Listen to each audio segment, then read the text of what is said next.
જેમ પૂર્વમાં આપણે ચર્ચા કરી, કૃષ્ણ રસ જ આ જુદા જુદા સ્વરૂપે વહી રહ્યો છે. એ જ કૃષ્ણ વિવિધ રૂપે લીલા કરી આપણને સર્વને આનંદની અનુભૂતિ કરાવી રહ્યા છે. ગઈકાલે ગિરિરાજ બાવાના 5 સ્વરૂપની જે ચર્ચા આપણે કરી, ગિરિરાજ બાવાની તરેટી અને શિખરની ચર્ચા કરી. મધ્ય શિખર, આદિ શિખર અને બ્રહ્મ શિખર. આમ ગિરિરાજ બાવામાં 3 શિખર છે. સારસ્વત કલ્પમાં અત્યારે અને ભવિષ્યમાં જુઓ, શ્રીનાથજી બાવા માટે કહેવાય છે કે પાછા એકવાર વ્રજ પધારશે. એમ આપણે ત્યાં એક ઉક્તિ છે. ગિરિરાજ બાવાની ઉપર જ શ્રીનાથજી બાવા બિરાજતા હતા, પધાર્યા મેવાડ, પણ એવી આપણે ત્યાં દંતોક્તિ છે કે પાછા શ્રીનાથજી બાવા વ્રજમાં મુકામ કરશે. હવે વિચાર કરો, અત્યારે શ્રીનાથજી બાવા બિરાજે છે રાજસ્થાનમાં અને વ્રજ છે યુપીમાં. કોઈ હવે સ્ટેટ બદલવા દે? પણ ચમત્કાર જુઓ શ્રીનાથજી બાવાનો. ક્યાં બિરાજશે? તો કે ગિરિરાજજીના પૂંછડીના ભાગમાં.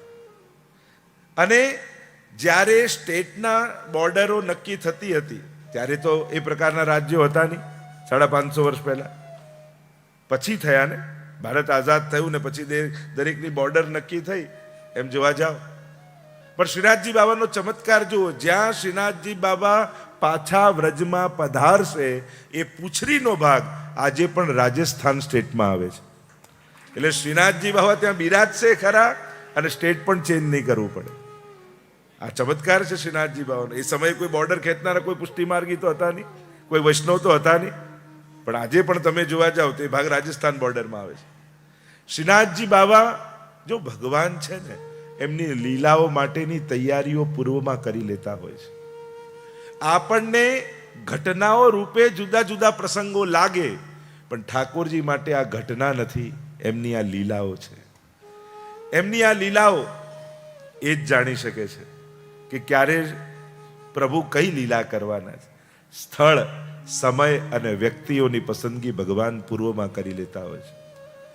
ગિરિરાજની ઉપર પણ જ્યારે શ્રીનાથજીનું મંદિર બન્યું તો પૂરણમલને કંઈ ખબર નહોતી કે મારે બાંધવાનું છે. એ તો શ્રીનાથજી કોણ ઓળખતા નહોતા, પણ શ્રીનાથજી બાબાએ પસંદ કર્યા.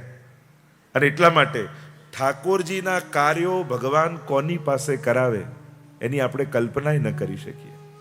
ક્યારે કોની પાસે ભગવત કાર્યો પ્રભુ નિમિત્ત બનાવીને કરી લેતા હોય છે. અને એટલે ક્યારે પણ પોતાને ભગવત કાર્ય માટે અયોગ્ય અને અસમર્થ નહીં માનવા. એક વસ્તુ યાદ રાખો, આપણે ઉત્તમ નથી પણ ભગવત કૃપા માટે અયોગ્ય પણ નથી. ભગવાન તો કહે તારામાં હિંમત હોય એટલા પાપ કરી બતાવો, પણ મારી કૃપાની ઉપરવટ તો તારા અપરાધો ક્યારેય નહીં થઈ શકે. એટલી મોટી પ્રભુની કૃપા છે. આપણે ઘણીવાર અસમર્થ હોઈએ છીએ પણ અયોગ્ય નથી હોતા. તમે ગમે તેટલા જીવનમાં પાપ કરી લો પણ ભગવત કૃપા માટે ક્યારે અયોગ્ય બનતા નથી. અસમર્થતા હોઈ શકે છે, પણ હું તો હંમેશા કહું, ઠાકોરજી માટે મનોરથ કરો ને ત્યારે પોતાનું સામર્થ્ય જોઈને નહીં, ઠાકોરજીનું સામર્થ્ય જોઈને મનોરથ કરો. આપણે ક્યારે એમ નહીં, આવી કથા હું થોડી કરાવી શકું, આવો મનોરથ હું થોડી કરાવી શકું, આવું મંદિર હું થોડી બનાવી શકું. ક્યારે એમ નહીં વિચાર. તમારું સામર્થ્ય ન જુઓ, પ્રભુનું સામર્થ્ય જુઓ, જેના માટે તમે મનોરથ કર્યો છે. કારણ કે તમારો મનોરથ ઠાકોરજીને ગમી ગયો ને તો તમારા દિવસ ફેરવવામાં ઠાકોરજીને ક્ષણની પણ વાર નથી લાગતી. એને તમારું સામર્થ્ય ફેરવવામાં ક્ષણની પણ વાર નથી લાગતી. અને એટલા માટે હંમેશા જ્યારે પણ કોઈ સત્કાર્ય કરો, સંસારની સામે જોઈને કરશો ને તો આ સંસાર તમારો ઉત્સાહ તોડી નાખશે. જોજો, કોઈ પણ સત્કાર્ય કરવા જશો, તમારી આજુબાજુના 4 લોકોને કહો હવે આ ટાઈમે જ બધું સૂજે છે, હમણાં વોર ચાલે છે, નામ ચાલે છે, નામ ચાલે છે, એને જરાય અડતું ન હોય તો એને બધા જ નડે. ઘણા એવા લોકો હોય ને, એને સત્કાર્યમાં બધું જ નડે. હમણાં તો મંદીનો ટાઈમ, અરે અત્યારે તો સસ્તું મળશે, જેને કરવું જોઈએ. કારણ કે અમે તો દુનિયાભરમાં ભગવત કૃપાથી જ્યારે આ બધા કાર્યો કરીએ અને જ્યારે શરૂ કરીએ ને ત્યારે લોકો માટે કમોરતા જ હોય. ઘણા લોકો માટે એમ થાય કે આ ટાઈમે ક્યાં, અરે એનાથી ઉત્તમ બીજો કોઈ, જ્યારે સદવિચાર આવે ને એનાથી ઉત્તમ બીજું કોઈ મુહૂર્ત નથી. કારણ કે તમારા મનમાં દુર્લભ છે સદવિચાર, સદસંકલ્પ દુર્લભ છે. સંજોગો તો ભગવાન અનુકૂળ કરી આપતો હોય છે. જ્યારે તમારી નિષ્ઠા પવિત્ર હોય અને સમાજના કલ્યાણ કરવાની ભાવના હોય ને ત્યારે તમારું કામ ભગવાન પોતાના ખભે ઉપાડી લેતો હોય છે. ત્યારે કોઈ દુનિયાની કોઈ પ્રતિબંધો નડતા નથી હોતા. બાકી જેને નથી જ કરવું એના માટે બધું જ વિપરીત છે. સંસાર સામે જોઈને ન કરો, એ ઉત્સાહ તોડી નાખશે. ભગવાન સામે જોઈને કરો. ઠાકોરજી હંમેશા તમારા ઉત્સાહનું વર્ધન કરશે. અને દુનિયામાં જેટલા મોટા કાર્યો થયા છે એ લોકોના ચહેરા સામે જોઈને નથી પૂરા થયા, ઠાકોરજીની કૃપા જોઈને થયા છે. એણે સામર્થ્ય આપ્યા છે અને પ્રભુ જ એમના કાર્યોને સિદ્ધ કરાવતા હોય છે. અને મારો તો પર્સનલ અનુભવ છે, જ્યારે પણ તમે ઉત્તમ સંકલ્પ સમાજ કલ્યાણ માટે કરો છો ત્યારે પ્રભુ તમારા કાર્યોને ઉપાડી લે છે. એ સહજમાં એને પૂર્ણ કરી દે છે. અને એનું શ્રેષ્ઠતમ પ્રમાણ હોય તો આપણું શ્રીનાથ ધામ લંડનનું. જ્યારે સમાજ આગળ મૂકવામાં આવ્યું ને આટલું મોટું બજેટ, આપણું તો બજેટ હતું 7 લાખ 8 લાખ વધીને મિલિયન, 4.2 મિલિયનમાં આપણે શ્રીનાથ ધામ લીધું, એ પણ આટલા વર્ષો પહેલા. લોકોને એમ તો કેમ આ પૂરું થશે, ક્યાંથી આ પૂરું થશે? મેં કીધું ઠાકોરજી છે ને બધું કરશે. અને ઘણીવાર તો સંગાથી લોકોને પણ શંકા થાય કે આમ ક્યાં થશે, જે કહે છે પણ સંભવ ક્યાંથી છે? પ્રભુના કાર્યો પ્રભુ જ પૂર્ણ કરે છે. અને દુનિયાભરમાં આજે હમણાં જ ઓસ્ટ્રેલિયા જઈને વાત કરી, હમણાં જ પર્થમાં હવેલી કરી. અને પર્થમાં હવેલી કરી, અમારા બધા સ્વજનો અહીંયા બિરાજમાન પણ છે, ત્યાંના જે લીડ બધા લે છે વૈષ્ણવના. ગવર્મેન્ટ, ઓસ્ટ્રેલિયન ગવર્મેન્ટ તરફથી $2.7 મિલિયન ગ્રાન્ટ આપણને મળી. વિચાર કરો, કોઈ હિન્દુ સંસ્થાને આટલો મોટો સપોર્ટ ક્યારે મળે? જ્યારે સમાજના કાર્યો સૌથી પહેલા તમે પરિશ્રમ કરો. તો આ જે કાર્યો થઈ રહ્યા છે દુનિયાભરમાં, એ સિડની હોય, મેલબર્ન હોય, એડિલેડ હોય, પણ બ્રિસ્બેનમાં થઈ રહ્યું છે, એમ અમેરિકાના કેટલા સ્ટેટોમાં, એમ ટૂંક જ સમયમાં અહીંયા આપણે લંડનમાં તો થયું, લેસ્ટરમાં સૌથી જૂનું સ્થાન વૈષ્ણવ ધર્મનું બ્રજધામ હવેલી, લબ્બરો રોડ, પ્રભુ કૃપાથી એ સિદ્ધ થયું. અને ટૂંક સમયમાં ઠાકોરજી કરશે તો યુરોપનું પણ બહુ મોટું એક સેન્ટર નિર્માણ થશે. પ્રભુની ઈચ્છા, પ્રભુની કૃપા, કાર્યો ઠાકોરજી જ કરાવે છે. આ ક્યાંથી થાય મને પણ નથી સમજાતું, પણ પ્રભુના કાર્યો પ્રભુ જ કરતા હોય છે. તો જે ચર્ચા આપણે કરી રહ્યા છીએ શ્રીનાથજી બાબાની કૃપા, અને ગઈકાલે જે ગિરિરાજ બાબાના દર્શન કર્યા, રસ દર્શન, કારણ કે ગિરિરાજ બાબા વૈષ્ણવોનું પ્રગટ ગોલોક ધામ એ ગિરિરાજજી છે. સ્વયં ગુસાઈજી પણ સદે ગિરિરાજજીની ભીતર પધાર્યા ગોવિંદ સ્વામીને લઈને. પ્રસંગો તો કેટલા, ગિરિરાજ બાબા સાથે તો કેટલી કથાઓ, દિવ્યતમ ગાથાઓ જોડાયેલી છે. પણ આપણે વંદન કરીએ. આજનો આપણો વિષય છે સપ્ત સ્વરૂપ રસ દર્શન, 7 સ્વરૂપ. આપણે જ્યારે મંગલાચરણ પણ બોલતા હોઈએ છીએ ત્યારે શ્રી ગોવર્ધન નાથ પાદ બોલીએ છીએ ને, શ્રી ગોવર્ધન નાથ પાદ યુગલમ હૈયમ ગવે ન પ્રિયમ નિત્યમ શ્રી મથુરાધીશ સુખકરમ શ્રી વિઠ્ઠલે. 7 સ્વરૂપના નામ લો છો. શ્રીમદ્વારવતી શ્રી ગોકુલપતિ શ્રી ગોકુલે ધુન્વિભુમ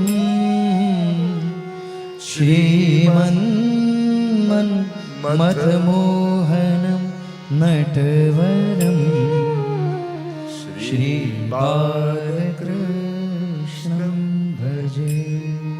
શ્રી ગોવર્ધન નાથ પાદ યુગલમ હૈયંગવીન પ્રિય. 7 સ્વરૂપ કયા કયા? 7 લાલજીઓના માથે જે સેવ્ય સ્વરૂપ બિરાજ્યા, જેને આપણે સપ્તનિધિ કહીએ છીએ.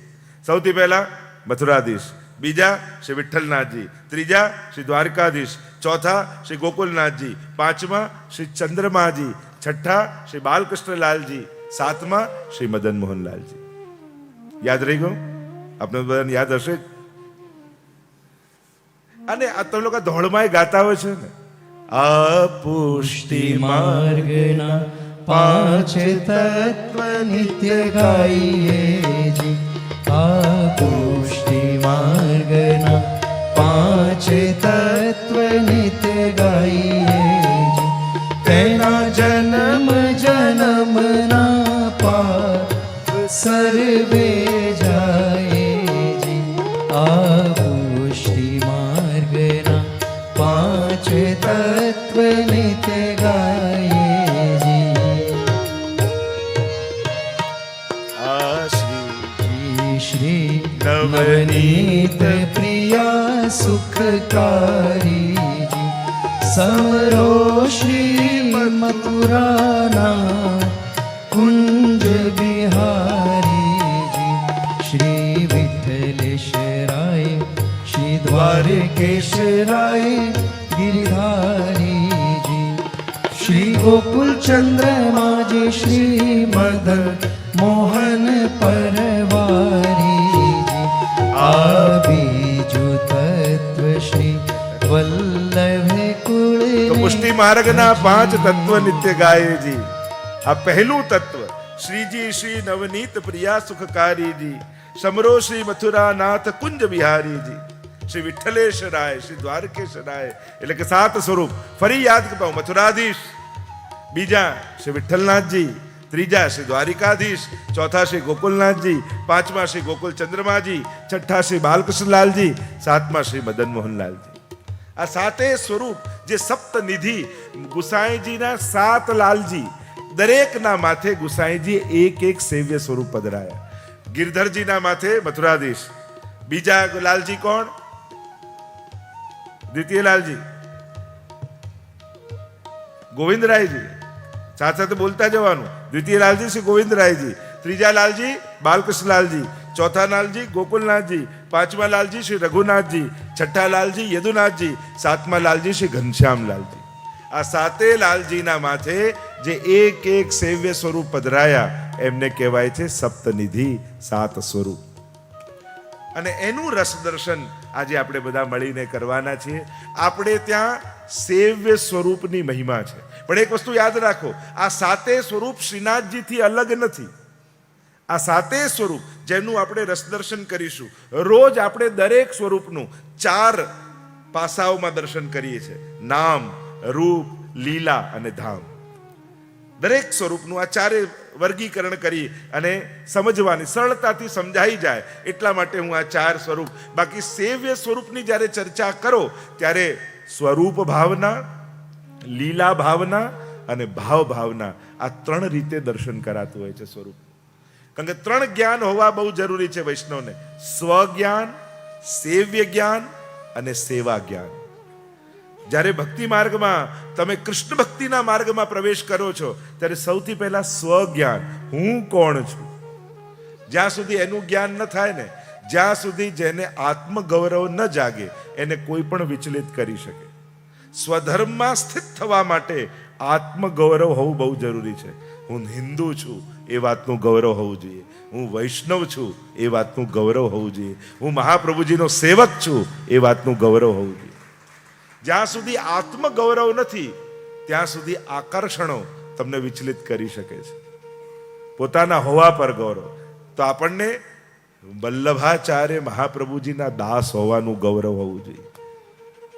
એટલે કથામાં એમ કહેતા ને, લોકો ચર્ચા કરતા, ત્રણ જણા એક સરખો ગુનો કર્યો અને ત્રણ જણાએ સરખો ગુનો કર્યો તો રાજા પાસે વારાફરતી વારા લાવ્યા અને વારાફરતી વારા લાવ્યો તો પહેલો વ્યક્તિ આવ્યો, સરખો ગુનો, ત્રણેયને સજા આપવાની આવી તો પહેલો આવ્યો. ત્યારે રાજાએ એને ખાલી એટલું કહ્યું, તારા વડીલોને તો યાદ કરવાતા, તું કયા કુળનો છું એ તો યાદ કરવું તું, તારાથી આવું થાય?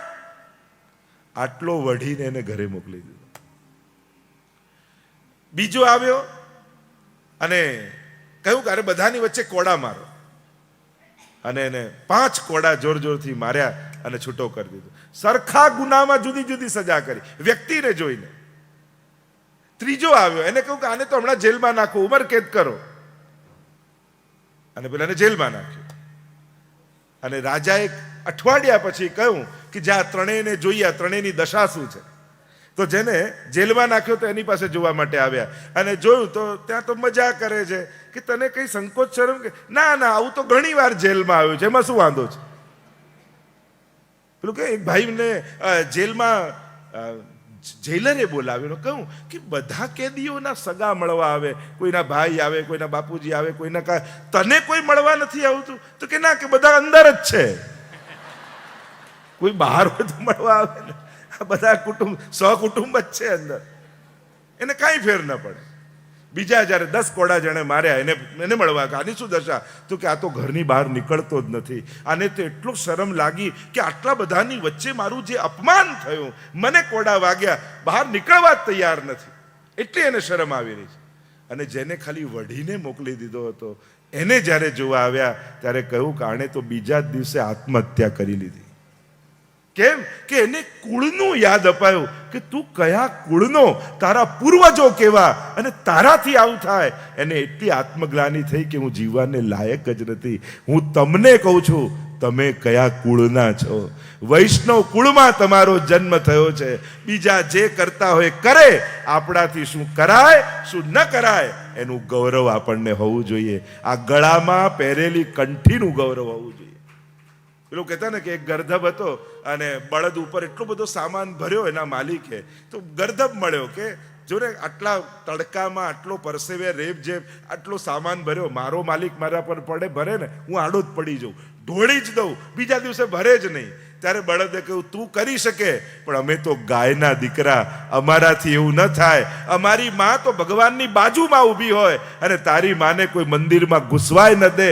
તું કરી શકે, અમારાથી ન થાય. એમ બીજા જે કરતા હોય કરે, અમે વૈષ્ણવના દીકરા, અમારા વડીલો તો ઠાકોરજીની સેવા કરતા, અમારાથી એવું ન થાય. આ કંઠીનું ગૌરવ હોવું જોઈએ. આ તમારા વૈષ્ણવ કુળમાં લીધેલા એ જન્મનું કુળ ગૌરવ હોવું જોઈએ કે વૈષ્ણવ કુળમાં મારો જન્મ થયો છે, મારાથી શું થાય શું ન થાય. સ્વજ્ઞાન, પોતાના હોવાપણાનું ગૌરવ. બીજું સેવા જ્ઞાન, અને ત્રીજું સેવ્ય જ્ઞાન. તમારા સેવ્ય કોણ છે? તો ચર્ચા લાંબી થઈ જાય, આપણે મુખ્ય વિષય પર જઈએ. તો સ્વરૂપ ભાવના, ભાવ ભાવના ને લીલા ભાવના, આપણે દરેકને 4 રીતે જોઈએ છે. નામ, રૂપ, લીલા અને ધામ, 4 પ્રકારથી વર્ગીકરણ કરી આ દરેક સ્વરૂપનું ચિંતન આપણે કરીશું. તો ગુસાઈજીના 7 લાલજી, અને આ 7 સ્વરૂપો શ્રીનાથજીથી અલગ નથી. શ્રીનાથજીના ચરિત્રમાં મેં દર્શન કરાવ્યું હતું. 7 સ્વરૂપ તમે જુઓ. ગિરિરાજ શ્રીનાથજીની ગોળ કંદરા, તો મથુરાધીશની ગોળ કંદરા એટલે મથુરાધીશ ત્યાં બિરાજે છે. બીજું સ્વરૂપ છે વિઠ્ઠલનાથજી, એમના બંને કમર પર હાથ છે, તો શ્રીનાથજી બાબાનો કટીવાળો હસ્ત એ વિઠ્ઠલનાથજીની ભાવના. ત્રીજું સ્વરૂપ શ્રી દ્વારકાધીશ, એમની લંબચોરસ પીઠિકા, તો શ્રીનાથજીની લંબચોરસ પીઠિકા એમાં દ્વારકાધીશનો ભાવ છે. ચોથા શ્રી ગોકુલનાથજી, એમણે શ્રી ગિરિરાજ બાબાને ધારણ કર્યા છે, આમ મુદ્રા છે સ્વરૂપની, તો શ્રીનાથજી બાબાનો ઊંચો ઉઠેલો હાથ એ ગોકુલનાથજીની ભાવના છે. પાંચમું સ્વરૂપ શ્રી ગોકુલ ચંદ્રમાજીનું, તો શ્રીનાથજી બાબાનું મુખારવિંદ અને ગોકુલ ચંદ્રમાજીના મુખારવિંદના દર્શન કરો, એક સરખું લાગે, તો એ ગોકુલ ચંદ્રમાજી મુખારવિંદ રૂપે છે. છઠ્ઠું સ્વરૂપ બાલકૃષ્ણલાલજી, શ્રીનાથજી બાબાનો ચીબુકનો ભાગ, ઠોડીનો ભાગ, અને એના દર્શન કરો તો તમને બાલકૃષ્ણલાલજીનું સ્મરણ થાય. અને સાતમું સ્વરૂપ એ શ્રી મદન મોહનલાલજી, 2 સ્વામીજી સહિત બિરાજમાન છે, તો કુંડળ સાથે શ્રીનાથજીનો મુખારવિંદ એ પ્રગટ મદન મોહનલાલજી બિરાજે છે. આમ 7 સ્વરૂપ શ્રીનાથજીમાં ભાવાત્મક રૂપે બિરાજમાન જ છે, ખાલી જુદી જુદી લીલાના સ્વરૂપ છે. રાસમાં 8 સ્વરૂપ હોય, 16 ગોપીજનો હોય, તો આપણે ત્યાં 7 સ્વરૂપ અને શ્રીનાથજી બાબા, આમ 8 સ્વરૂપનો મહારાસ છે. આવી ભાવના આપણે ત્યાં છે. તો આ 7 સ્વરૂપની જુદી જુદી લીલાત્મક મુદ્રાઓનું ચિંતન આપણે કરીશું. આ સ્વરૂપ કેવા છે, કઈ લીલાના છે, અને ભાગવતમાં એમની કઈ લીલા છે. કારણ કે આપણે ત્યાં આ બધા સ્વરૂપો સ્વયંભૂ સ્વરૂપો છે. ભગવત કૃપાથી સૌથી પહેલા શ્રીનાથજીથી લઈ પુષ્ટિ માર્ગની ધરોહર ગૌરવ શેમાં છે? મંદિરો એ કેવલ ગૌરવ નથી, એમાં બિરાજતા ભગવત સ્વરૂપો આપણું ગૌરવ છે. ઉદ્ધાર મંદિરો નથી કરતા, ઠાકોરજી કરે છે. અને એક વસ્તુ યાદ રાખો, મંદિરો કોઈ ટ્રસ્ટના, સંસ્થાના અને વ્યક્તિના હોઈ શકે, ભગવાન તો બધાના હોય છે. એટલે કોઈ ભૂમિનો ટુકડો આપણે રજીસ્ટર્ડ કરી શકીએ, ઈંટ ચૂના પથ્થરની દિવાલો કોઈ સંસ્થાના નામની હોય, પણ અંદર બિરાજતો ઠાકોરજી તો જીવ માત્રનો હોય છે, બધાનો હોય છે. અને એટલે આ જે સ્વરૂપો બિરાજમાન છે મહાપ્રભુજી અને ગુસાઈજીના, ત્યાંથી લઈને સાતે લાલજી અને હરિરાયજી સુધી, આટલા સ્વરૂપોને આપણે નિધિ સ્વરૂપો કહીએ છીએ.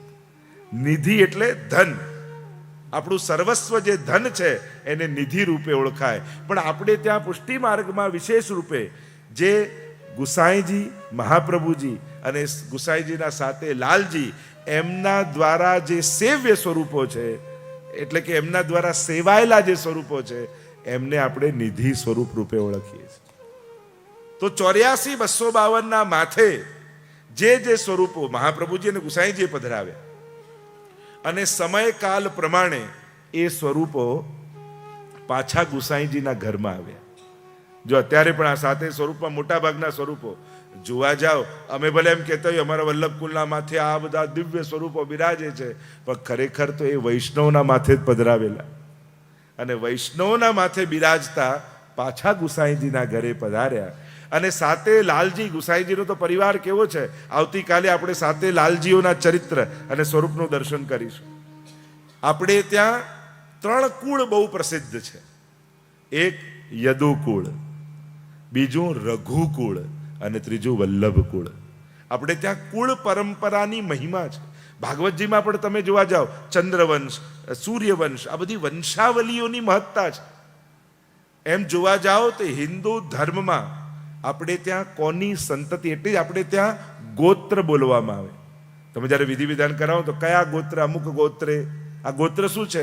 એ ઋષિની સંતાનો છીએ. આપણે હિન્દુ ધર્મ એમ નથી માનતા કે વાંદરામાંથી માણસ થયો. જે માનતા હોય થયા હશે. આપણે તો ઋષિની સંતાનો છીએ. આ આખી ભાઈ પરંપરા, મનુ અને શત્રુપા પ્રગટ થયા, અને મનુ શત્રુપાને મૈથુની સૃષ્ટિનો વિસ્તાર કરવાનું કહ્યું, અને એમાંથી 3 પુત્રી 2 પુત્ર ને આખી જે વંશાવલી છે. તો આપણી ત્યાં જે માન્યતા છે, આપણી જે પરંપરા છે, અને ઉત્ક્રાંતિવાદ તો ડાર્વિનનો હવે ભણતરમાં વેસ્ટર્ન કન્ટ્રીઝમાં પણ બેન્ડ થતો જાય છે, એની પણ આખી ચર્ચાઓ છે. તો એમાં ન પડતા આપણી જે પરંપરાઓ છે, તો આપણે ત્યાં કુળ પરંપરાની મહિમા છે. કારણ કે મહાપ્રભુજીની આજ્ઞા, જે સર્વોત્તમ સ્તોત્રમાં ગુસાઈજીએ કહ્યું, સ્વવંશે સ્થાપિતા અશેષ સ્વ મહાત્મ્ય સ્મયાપ, પોતાના વંશમાં અશેષ મહાત્મ્યનું સ્થાપન. અને એટલા માટે હિન્દુ ધર્મમાં 2 પ્રકારની ગુરુ પરંપરાઓ છે. એક ગુરુ શિષ્ય પરંપરાથી અને બીજું વંશ પરંપરાથી. આ 2 પ્રકારની ગુરુ પરંપરાઓ હિન્દુ ધર્મના, સનાતન ધર્મમાં ચાલે છે. રામાનુજ આદિમાં તમે જોશો, નિમ્બાર્ક આદિમાં જોશો, અનેક પ્રકારે જુદી જુદી પરંપરાઓ. જ્યાં સંન્યાસની પરંપરાઓ છે, ત્યાં ગુરુ શિષ્યની પરંપરાઓની મહત્તા છે. તો આ બંને પ્રકારની પરંપરાઓ આપણે ત્યાં ચાલે છે.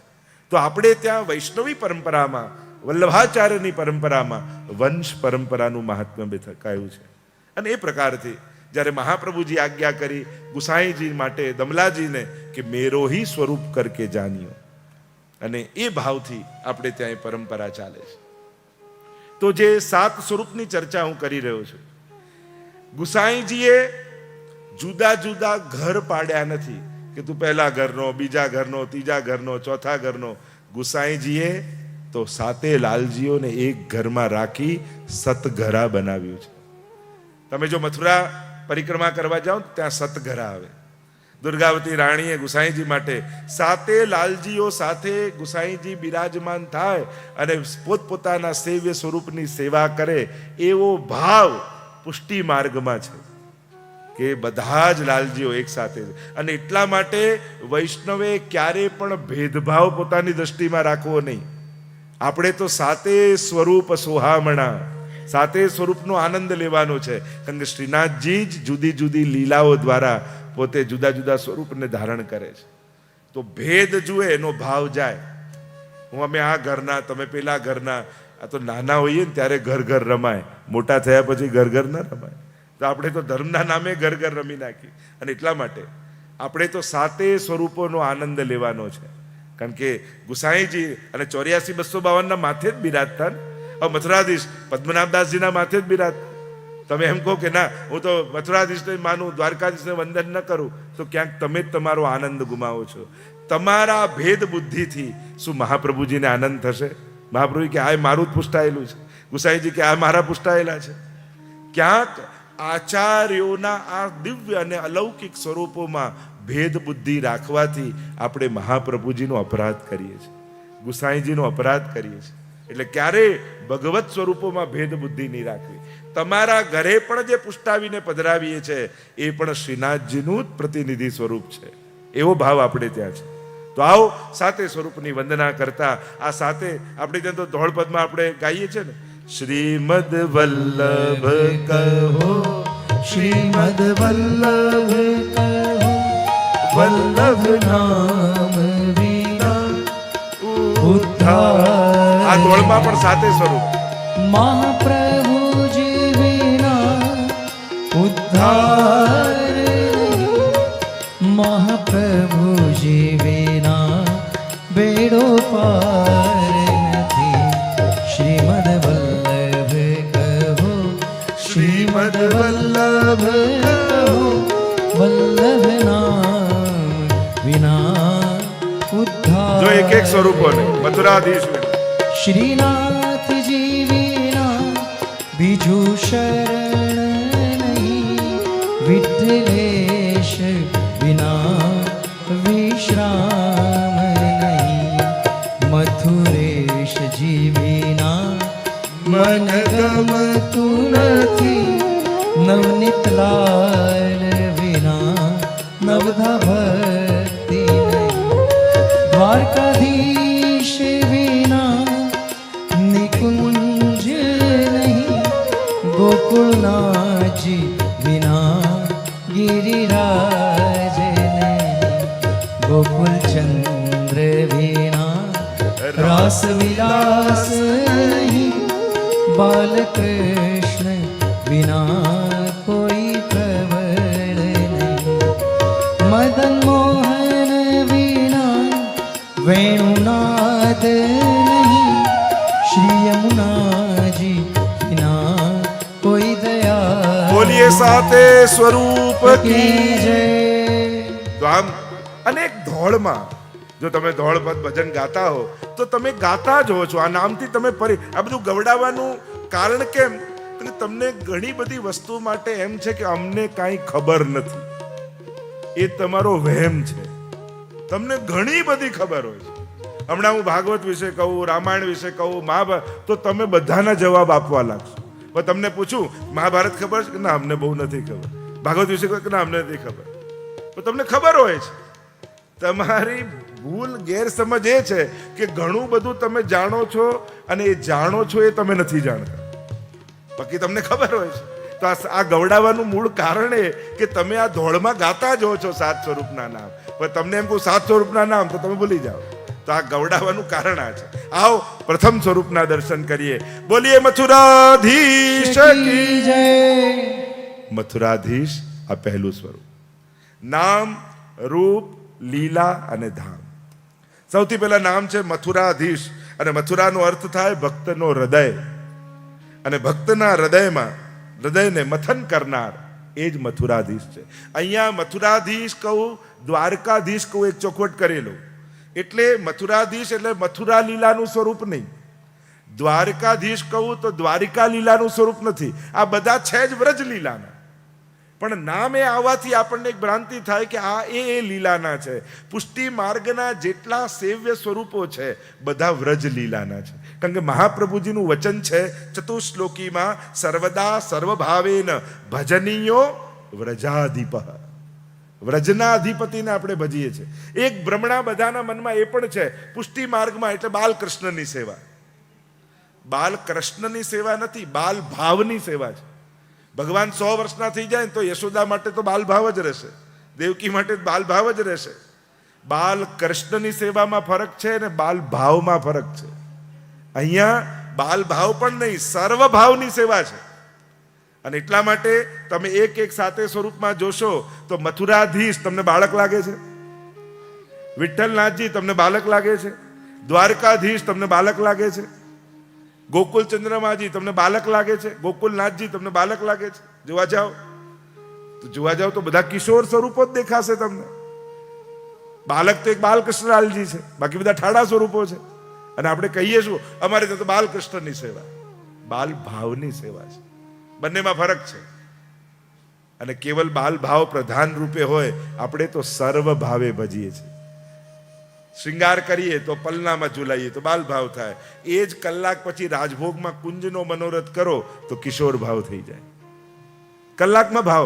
એક પ્રભુ એવા છે જેમાં સર્વ ભાવ થઈ શકે છે.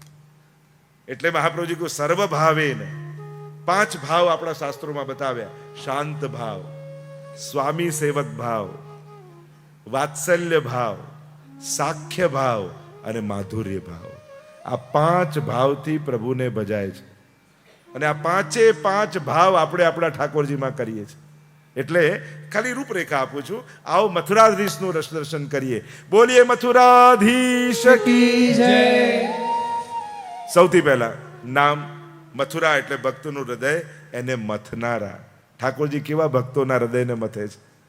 આ મથની એ કેવલ મથવું નથી, આ પણ હૃદયનું મંથન જ છે. એમાંથી જે નવનીત નીકળે. ઠાકોરજી વિરહ અને વિપ્રયોગ આપી ભક્તોના હૃદયને કેવા વલોવી નાખે છે. ગોપીઓ હા નાથ રમણ પ્રેષ્ઠ ક્વાસી ક્વાસી મહાભુજ. આ હૃદયને વલોવું વિરહ દ્વારા, એવા ભક્તના હૃદયને વલોવનારા મથુરાધીશ છે. અને આ મથુરાધીશ સ્વરૂપ રૂપે, ભાવના રૂપે, અનેક રૂપે એમની ચર્ચા કરવામાં આવે છે. સૌથી પહેલા મથુરાધીશની સ્વરૂપ ભાવના. મથુરાધીશ ક્યાં બિરાજે છે? તો કે કોટામાં. આજે હાલમાં ધામની જે ચર્ચા કરું છું, તો નામ, પછી હવે રૂપની, લીલાની અને ધામની, આ 4 રીતે ચર્ચા કરીશ. એટલે દરેક સ્વરૂપનો તમને આદિથી લઈને અત્યાર સુધીનો પરિચય થઈ જશે. તો મથુરાધીશ એટલે મથુરાના અધિપતિ નહીં, પણ ભક્તના ભાવને, હૃદયને મથનારા, અનેક પ્રકારથી વ્રજભક્તોના ભાવને મથ્યા એના અધિપતિ શ્રી મથુરાધીશ છે. એના સ્વરૂપની ભાવના જો તમે દર્શન કર્યા હોય, ભલે કોટાજીને ન કર્યા હોય, પણ ચિત્રજીમાં તો ઘણીવાર, અને એમાં પણ અન્નકૂટની પીછવાઈ હોય ને, એમાં 7 સ્વરૂપ બિરાજતા હોય છે. જ્યારે તમે અન્નકૂટની પીછવાઈ જો, પીછવાઈ કલામાં આપણે ત્યાં ક્રમનો એવો ક્રમ છે કે જ્યારે અન્નકૂટની પીછવાઈ આવે એમાં 7 સ્વરૂપ સાથે શ્રીનાથજી બાબા અન્નકૂટ આરોગી રહ્યા છે, એવી જ પીછવાઈ દરેક હવેલીમાં ધરાતી હોય છે. તો એ સમયે તમને 7 સ્વરૂપના દર્શન થાય. શ્યામ સ્વરૂપ છે મથુરાધીશનું. અને એ સ્વરૂપની જો ભાવ ભાવના અને સ્વરૂપ ભાવનાની ચર્ચા કરું તો ચતુર્ભુજ રૂપે મથુરાધીશ બિરાજમાન છે. અને ગોળ કંદરા છે મથુરાધીશને. ચતુર્ભુજ રૂપે છે તો શંખ, ચક્ર, ગદા અને પદ્મ. પણ આ દરેક સ્વરૂપોમાં, એ દ્વારકાધીશ હોય, મથુરાધીશ હોય, કલ્યાણરાયજી હોય શંખ, ચક્ર, ગદા, પદ્મ, પણ શંખ ક્યાં છે, ચક્ર ક્યાં છે, ગદા ક્યાં છે, પદ્મ ક્યાં છે, એના ચિહ્નોનો ફરક હોય છે. મથુરાધીશના સ્વરૂપની ભાવના કરો તો જમણા હસ્તના નીચેના ભાગમાં શંખ છે અહીંયા. અને શંખ આપણે ત્યાં અનેક ભાવના છે. 4 આયુધની ચર્ચા કરીશ. પદ્મ છે બીજો જમણા હાથમાં ઉપરના ભાગમાં. પદ્મ એટલે કમળ. તો નીચે છે શંખ, ઉપર છે પદ્મ એટલે કમળ. ડાબા હાથમાં નીચે છે ગદા, અને એટલે ઉપર છે ગદા અને નીચે છે ચક્ર. તો આમ શંખ, ચક્ર, ગદા અને પદ્મ આ 4 આયુધ છે. મર્યાદા ભાવ અને પુષ્ટિ ભાવ બંનેમાં ફરક છે. મર્યાદા ભાવમાં આ 4ને શું કહેવાય? આયુધ. આયુધનો અર્થ શું થાય? હથિયાર. હવે આપણને વિચાર થાય, આ વ્રજલીલામાં કયા હથિયારની જરૂર છે ઠાકોરજીને? અહીંયા કયું યુદ્ધ લડવા જવાનું છે? એટલે છે આયુધનો પ્રકાર. એ દરેકના નામ પણ છે, પણ અત્યારે વિસ્તારમાં નથી જતો. નહીં તો આયુધ, આ 4 આયુધ પ્રભુને ક્યાંથી પ્રાપ્ત થયા એની પણ બહુ વિસ્તારથી ચર્ચા થઈ શકે. પણ હમણાં એમાં ન જતા, આપણે ભાવ ભાવનામાં જઈએ. તો મર્યાદાનો ભાવ છે, શંખનો ભાવ છે કે ભગવાન શંખના ધ્વનિ કરે તો મોટા મોટા શત્રુઓના ગર્વ હરાઈ જાય, એના મનમાં ડર બેસી જાય, ભય પેદા થઈ જાય, એવો અવાજપૂર્વકનો આયુધ છે શંખ. ચક્ર, ગદા, પદ્મ આ 4 આયુધ કયા છે. અને ભગવાન સુદર્શન છોડે અને શત્રુઓનો નાશ થઈ જાય. પદ્મ, કમળ એ 14 લોકનો ભાર છે, એવું આયુધ છે. કોઈના હૃદયમાં જો કમળ મૂકી દે તો 14 લોકનો ભાર એની છાતી પર આવી ગયો એવું લાગે. અને ગદા એ શત્રુઓને મારવા માટે. તો આ 4 આયુધના મર્યાદા ભાવ, પુષ્ટિ ભાવ.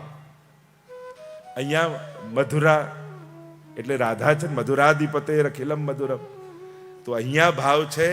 શંખ શું છે? તો કે સ્વામીજીની ગ્રીવા છે, સ્વામીજીનું ગળું શંખ જેવું છે. ચક્ર શું છે? તો કે સ્વામીજીનું કંકણ છે પહેરેલું. ગદા શું છે? તો કે સ્વામીજીની ભુજા છે. અને પદ્મ શું છે? તો કે સ્વામીજીનું મુખ કમલ છે. આપણે ત્યાં પ્રભુના સ્વરૂપમાં 10 કમળ હોય છે. પ્રભુનું શ્રીઅંગ હોય ને એમાં 10 કમળ હોય. મુખ કમલ, 2 નેત્ર કમલ, હસ્તકમલ 2, નાભી કમલ, હૃદય કમલ, હાથમાં 1 કમલ. એમ આખા જો ગણતરી કરવા જાઓ તો પ્રભુના શ્રીઅંગમાં 10 કમલ છે. દેખે રી મેને 10 કમલ, 20 કમલ એક ઠોર. ઠાકોરજી સ્વામીજી તો 20 કમલ પદ સાહિત્યમાં, એટલે એમના ચર્ચામાં નથી જતો. પણ આ 4 આયુધનો ભાવ આપણે ત્યાં અલૌકિક રૂપે બતાવ્યો છે. તો આ જે સ્વરૂપ છે મથુરાધીશનું, એ પુષ્ટિ પુરુષોત્તમનું સ્વરૂપ છે. તો આવી સ્વરૂપની ભાવના છે. ચતુર્ભુજ રૂપે બિરાજમાન છે અને 4 આયુધ આ રીતે લઈને બિરાજમાન છે. એની લીલા ભાવના શું છે? તો નામ, રૂપ અને લીલાની ચર્ચા કરો તો અહીંયા આચાર્યો એની ભાવના બતાવતા કહ્યું કે આ તામસ પ્રમેય પ્રકરણની પ્રથમ અધ્યાયની લીલા છે. આપણે ત્યાં મહાપ્રભુજીએ ભાગવતજીનું દર્શન બતાવ્યું. તો એમાં તમે બોલો છો મંગલાચરણમાં ચતુર્ભિશ્ચ ચતુર્ભિશ્ચ ચતુર્ભિશ્ચ ત્રિભિશ તથા ષડભી વિરાજતે યૌસૌ પંચદા હૃદય મમ. થોડું ધ્યાનપૂર્વક સાંભળજો. થોડુંક અઘરું છે પણ હું એનો વિસ્તાર નહીં કરું કારણ કે થોડું કઠિન થઈ જશે. પણ મહાપ્રભુજી 7 પ્રકારે ભાગવતજીના અર્થો સમજાવ્યા છે. શાસ્ત્રે, સ્કંધે, પ્રકરણે, અધ્યાયે, વાક્ય, પદે, ક્ષરે. એક વસ્તુના અર્થઘટન. શાસ્ત્રનો શું અર્થ, અધ્યાયનો શું અર્થ, પ્રકરણનો શું અર્થ, જુદા જુદા અર્થો, એક અક્ષર સુધીના. તો જે પ્રકરણ વિભાગ બતાવ્યા 10મ સ્કંદના, એ તમે મંગલાચરણમાં બોલો છો ચતુર્ભિશ્ચ એટલે 4, 4, 4, 3 અને 6. આમ 5 પ્રકારે મારા હૃદયમાં બિરાજો. તમે આ મંગલાચરણ બોલો ને ચતુર્ભિશ્ચ ચતુર્ભિશ્ચ, આ એક શ્લોકમાં આખા 10મ સ્કંદનું તમે સ્મરણ કરો છો. એટલે જ્યારે આ શ્લોક બોલો ને તો 10મ સ્કંદની બધી જ લીલાઓને સ્મરણ કરવું, કારણ કે આ એક શ્લોકમાં આખું 10મ સ્કંદ આવી જાય છે. તો એ પ્રકરણ પ્રમાણે જે તામસ પ્રકરણના પ્રમેય પ્રકરણ છે એના પ્રથમ અધ્યાયની લીલા, અને એ છે ગૌચારણ લીલા. એટલે મથુરાધીશના સ્વરૂપની લીલા ભાવના શું છે કે મથુરાધીશ પ્રભુ એ ઠાકોરજીની ગૌચારણ લીલાનું સ્વરૂપ છે. કે ઠાકોરજી નિત્ય ગૌચારણ કરવા પધાર. પ્રથમ ગૌચારણ ચલેરી કનાઈ. તો મથુરાધીશની સ્વરૂપ ભાવના શું કરવાની? જ્યારે આ સ્વરૂપના દર્શન કરો ત્યારે ભાવના એ વિચારવાની કે ઠાકોરજી ગૌચારણ કરીને વ્રજમાં પધારી રહ્યા છે. કે જ્યારે ઠાકોરજી સંધ્યાકાળનો સમય થાય અને ગૌચારણ કરવા પધારે, અને ગૌચારણમાં 2 પ્રકારની લીલા થાય.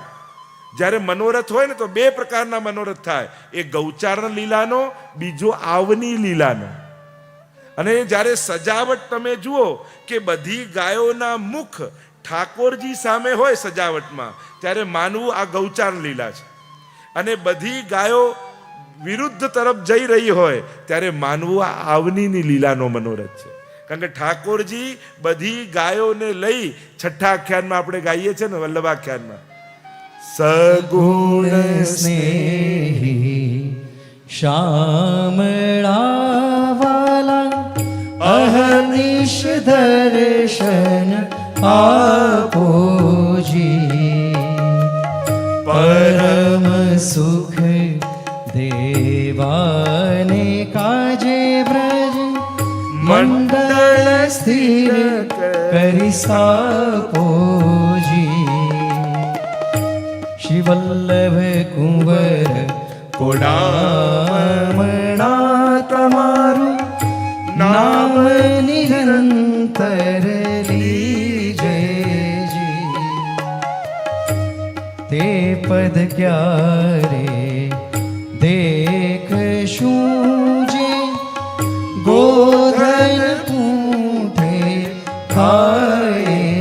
ઠાકોરજી ગાયોને વૃંદને લઈ જ્યારે પ્રભુ પધારતા હોય એ છે આવનીની લીલા. આ બંનેની લીલાનું મહત્વ છે જુદું જુદું. 3 લીલા છે. એક પ્રભુ ગૌચારણ કરવા પધારે, બીજું ગૌચારણ થતી હોય ત્યારે, અને ત્રીજું ઠાકોરજી વ્રજમાંથી પાછા પધારતા હોય. આ ત્રણેયની વિશેષતા છે અને ભાગવતજીમાં ત્રણેયનું વર્ણન છે. અને ત્યાં તતશ્ચ પૌગંડ વય શ્રિતૌ વ્રજે, ઠાકોરજી પૌગંડ વયમાં પ્રવેશ કરે છે અને ગૌચારણ કરવા પધારી રહ્યા છે. 6 થી 9 વર્ષની આયુ એને પૌગંડ લીલા કહેવાય. 5 વર્ષ કુમાર બાલ, આપણે ત્યાં બધી લીલાના ભેદ છે, હમણાં એ ચર્ચામાં નથી જતો, પણ પ્રભુ પૌગંડ વયમાં પ્રવેશ કરી ગૌચારણ કરવા માટે પધારે છે.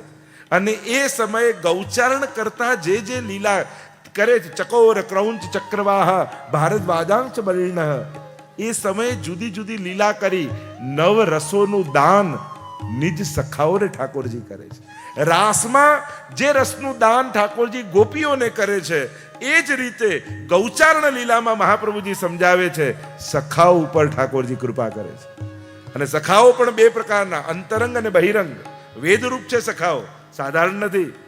અને 2 પ્રકારના, એક બહિરંગ સખાઓ જે ગાયોનું ધ્યાન રાખે છે, અને બીજા છે અંતરંગ સખાઓ જે ગોપીજનો સાથે કુંજ નિકુંજો સિદ્ધ કરે છે. ગાયો પણ અનેક પ્રકારની છે. આ ગાયો સાધારણ નથી. ગાજર ઘુમર ઓર મજીઠી, સબ ગુણ પૂરન સબે અનૂઠી. અદ્ભુત છે ગાયો પ્રભુની. અને ગાયોની પણ અદ્ભુત, એટલે જ ગાવો મધુરા કહ્યું, એ પણ માધુર્ય ભાવને જાણે છે.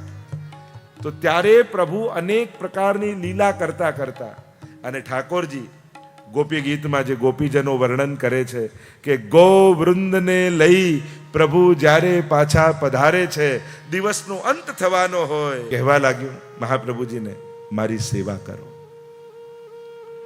મહાપ્રભુજીએ કહ્યું, સતયુગ ત્રેતા આ બધા યુગોમાં આટલા મોટા સ્વરૂપની સેવા સંભવ હતી, કલયુગમાં આટલા મોટા સ્વરૂપની સેવા અમારાથી સંભવ નથી.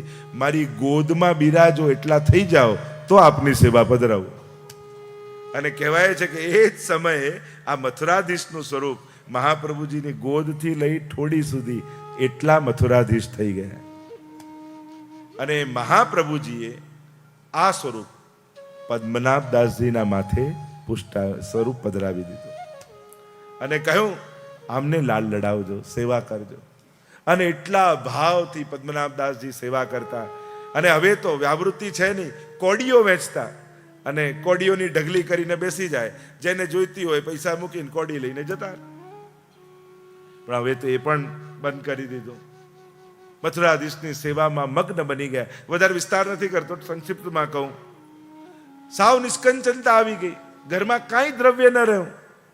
દીકરી સાથે રહે છે, દીકરાને બધા જ છે, પણ હવે ઘરમાં કાંઈ છે નહીં.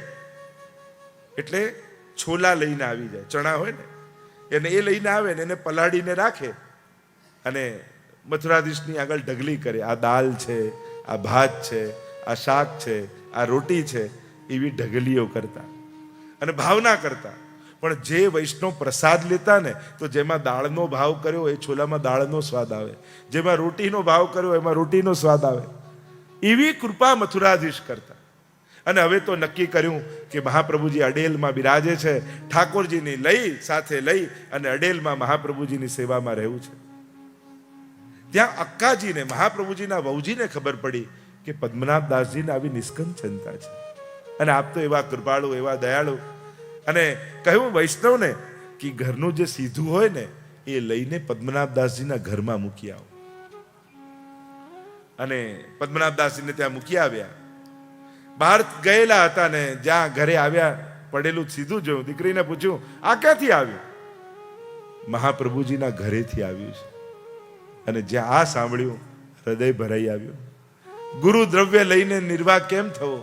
બેટા, હવે લાગે છે કે ગામ છોડવાનો સમય આવી ગયો છે. જો આપણો નિર્વાહ આપણા ગુરુના દ્રવ્યથી કરવું પડે એના કરતા ગામ છોડી દેવું સારું. પણ પ્રભુની આજ્ઞા લઈ લઈએ.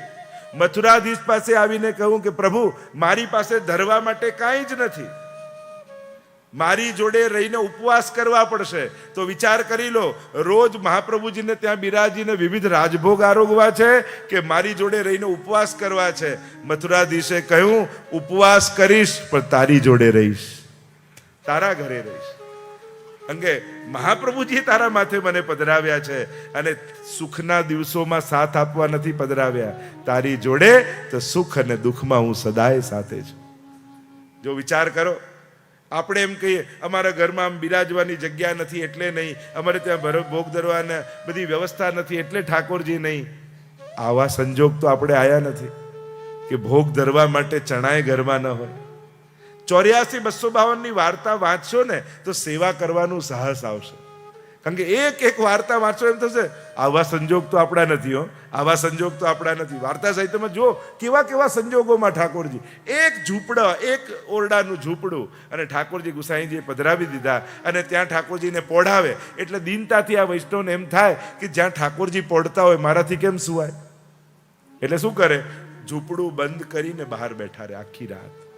એક દિવસ એટલો વરસાદ પડ્યો, વરસતા વરસાદમાં પલળતા રહ્યા પણ દરવાજો ખોલીને અંદર ન ગયા તો ઠાકોરજીને નીંદ આવતી નથી. મારો વૈષ્ણવ ત્યાં વરસાદમાં પલળે છે એટલે ઝૂંપડાનો દરવાજો ખોલીને કહ્યું ભીતર આવી જા. અરે આપ પડતા હોય મારાથી કેમ રહેવાય. ઠાકોરજી કે તું પલળતો હોય તો મારાથી કેમ પોઢાય. હું તને આજ્ઞા કરું છું, મારી ભીતર આવી જાય. અંદર લઈ આવ્યા ઠાકોરજી. કેવી કેવી વાર્તા. પેલા નિષ્કંચન વૈષ્ણવને ત્યાં ઠાકોરજી બિરાજતા અને રાજભોગમાં રોટલી ધરવી છે. હવે ઘી બહુ ઓછું છે એટલે રોટલી તો ઘણી બનાવી પણ ઉપરની 4 ચોપડીને રાખી કે અમારા લાલન તો નાનકડા છે, આ 4 રોટલી ખાશે એટલે પેટ ભરાઈ જશે. એટલે સૂકી પોતાના માટે નીચે રહેવા દીધી, ઉપર ચોપડેલી રાખી. પણ અમારા પુષ્ટિ પુરુષોત્તમ એવા છે, નીચેથી સૂકી બધી આરોગી ગયા, ચોપડેલી બધી વૈષ્ણવ માટે રહેવા દીધી. એક વાર્તા તમે વાંચો ને તો તમને એમ થાય કે આપણો પુષ્ટિ માર્ગ કેટલો સરળ.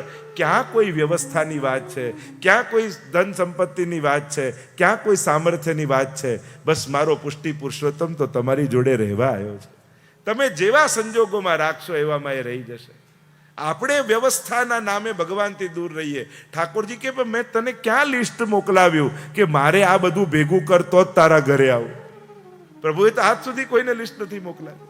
અહીંયા મથુરાધીશે કહ્યું તમારા જોડે રહીશ, વ્રત કરીશ, ઉપવાસ કરીશ, પણ તમારી સાથે રહીશ. અને મથુરાધીશને પધરાવીને પાછા પોતાના નગરમાં આવી ગયા.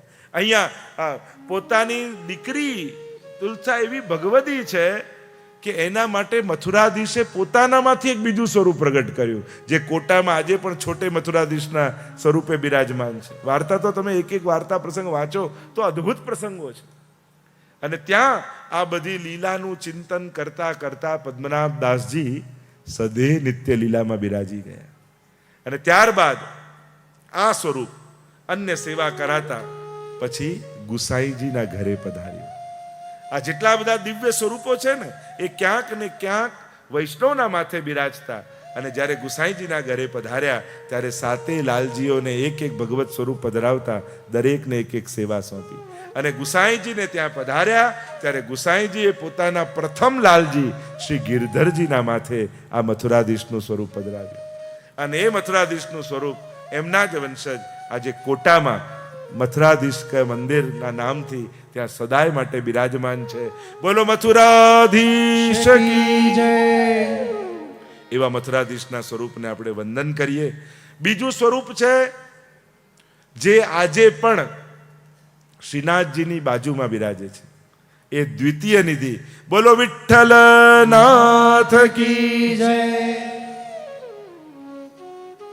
બાબા વિઠ્ઠલનાથ આમ બોલે સબકે શ્રીનાથજીમાં તો ઘણા પ્રકારથી જય ઘોષ કરાતું હોય. તો જ્યારે પણ શ્રીનાથજી આદિના દર્શન કરવા જઈએ ત્યાં બાજુમાં જ વિઠ્ઠલનાથજીનું સ્વરૂપ છે બિરાજમાન. શ્રી હરિરાય મહાપ્રભુજી ત્રિકાળ જ્ઞાની હતા. આ વિઠ્ઠલનાથજીનું સ્વરૂપ સૌથી પહેલા એમનું નામ વિઠ્ઠલ. આપણે વિઠ્ઠલનાથજી જ્યારે ગુસાઈજીના સ્વરૂપની ચર્ચા કરી ત્યારે આપણે એના દર્શન કર્યા હતા. જે અજ્ઞાનીનો પણ સ્વીકાર કરે એ જ વિદ ઠ ને લ. વિદ જ્ઞાને, ઠ જ્ઞાન શૂન્યાન, લ લાતી અજ્ઞાનીનો પણ પર જે કૃપા કરે એ જ વિઠ્ઠલ છે. જ્યારે એમના સ્વરૂપની ભાવનાની ચર્ચા કરી લઉં પહેલા, પછી ઐતિહાસિક તથ્યોના. તો નામ છે વિઠ્ઠલ, સ્વરૂપની ચર્ચા છે. વિઠ્ઠલનાથજીનું સ્વરૂપ છે આમ બંને કમર ઉપર હાથ છે વિઠ્ઠલનાથજીના. તમે જ્યારે સ્વરૂપના એ વિઠ્ઠલનાથજીના સ્વરૂપના દર્શન કરો તો એ વિઠ્ઠલનાથજીનું સ્વરૂપ એવું દિવ્ય સ્વરૂપ છે. ગૌર અને શ્યામ બંને સ્વરૂપ દ્વારા બિરાજમાન છે. અને એની સાખી દ્વારા એના સ્વરૂપને સમજાવતા ભગવદીઓ એમ કહેતા હોય છે, ગૌર બરન યુગ હસ્ત હૈ રાજત સ્વામીની સંગ, નિર્ખોષ વિઠ્ઠલેશ જુ, મદન માન મદ ભંગ. ગૌરવરન યુગ હસ્ત હૈ. કેવા છે? ગૌરવર્ણ. આપ ગૌરવર્ણના પ્રભુ, અને બંને હાથમાં આમ હસ્ત છે, કટી ઉપર રાખેલા છે. અને એ કેવા કટી પર હસ્ત છે? બંને હસ્તમાં તમે જોવા જાઓ તો જમણા હસ્તમાં કમળ છે વિઠ્ઠલનાથજીને, અને ચરણમાં એક ચરણમાં નુપુર બિરાજમાન છે, અને મસ્તક પર કિરીટ ધારણ કરેલા છે. એવા શ્રી વિઠ્ઠલનાથજીનું સ્વરૂપ એ દિવ્ય અને અલૌકિક સ્વરૂપ છે. અને એવા વિઠ્ઠલનાથજી એ કયું સ્વરૂપ છે, એની લીલા ભાવના શું છે, એ સમજાવતા કહ્યું કે તામસ ફલ પ્રકરણના બીજા અધ્યાયની આ લીલા છે. આ લીલા કઈ છે? કેમ કમર પર હાથ રાખીને ઊભા છે? રાસ પંચાધ્યાયી. તામસ પ્રકરણ ફલ પ્રકરણ એટલે કયું? તો કે આ રાસ લીલાનું જે ફલ પ્રકરણ છે ને, જ્યારે પ્રભુએ વેણુનાદ કર્યા, અને વેણુનાદ કર્યો ને બધા જ ગોપીજનો ભિન્ન ભિન્ન કાર્યોમાં હતા. આમ કમર પર બંને હાથ રાખીને વિઠ્ઠલનાથજી કેમ ટાળા છે? શું સ્વરૂપની ભાવના? તો કે આ તો રાસ પંચાધ્યાયનું સ્વરૂપ છે. કયું? તો કે જ્યારે ઠાકોરજીએ વેણુનાદ કર્યા અને બીજા અધ્યાયમાં જે વર્ણન આવે છે, ગોપીજનો બધા દોડી દોડીને આવ્યા, અને વેણુનાદમાં મગ્ન પ્રભુ જ્યારે નેત્રો ખોલે છે, ત્યારે અનેક ગોપીજનો સામે ઉભેલા દેખાય છે. અને જ્યારે અનેક ગોપીજનો દેખાય ત્યારે ઠાકોરજી આશ્ચર્યથી કમર પર વેણુને ખોસી અને કમર પર બંને હાથ રાખી અને આશ્ચર્યથી જુએ છે કે આ બધા ક્યાંથી આવી ગયા. અને એટલે શ્લોક બોલતા કહ્યું ને, સ્વાગતમ વો મહાભાગા પ્રિયમ કિમ કરવાણી વહ, વ્રજસ્યાનામયમ કશ્ચિત બ્રૂતાગમન કારણમ. આ ભાવના, સ્વાગતમ વો મહાભાગા, આશ્ચર્યના ભાવ મુખ પર લાવ્યા, કમર પર બંને હાથ રાખ્યા. અરે તમારું સ્વાગત પણ તમે અડધી રાતના વનમાં કેમ આવ્યા?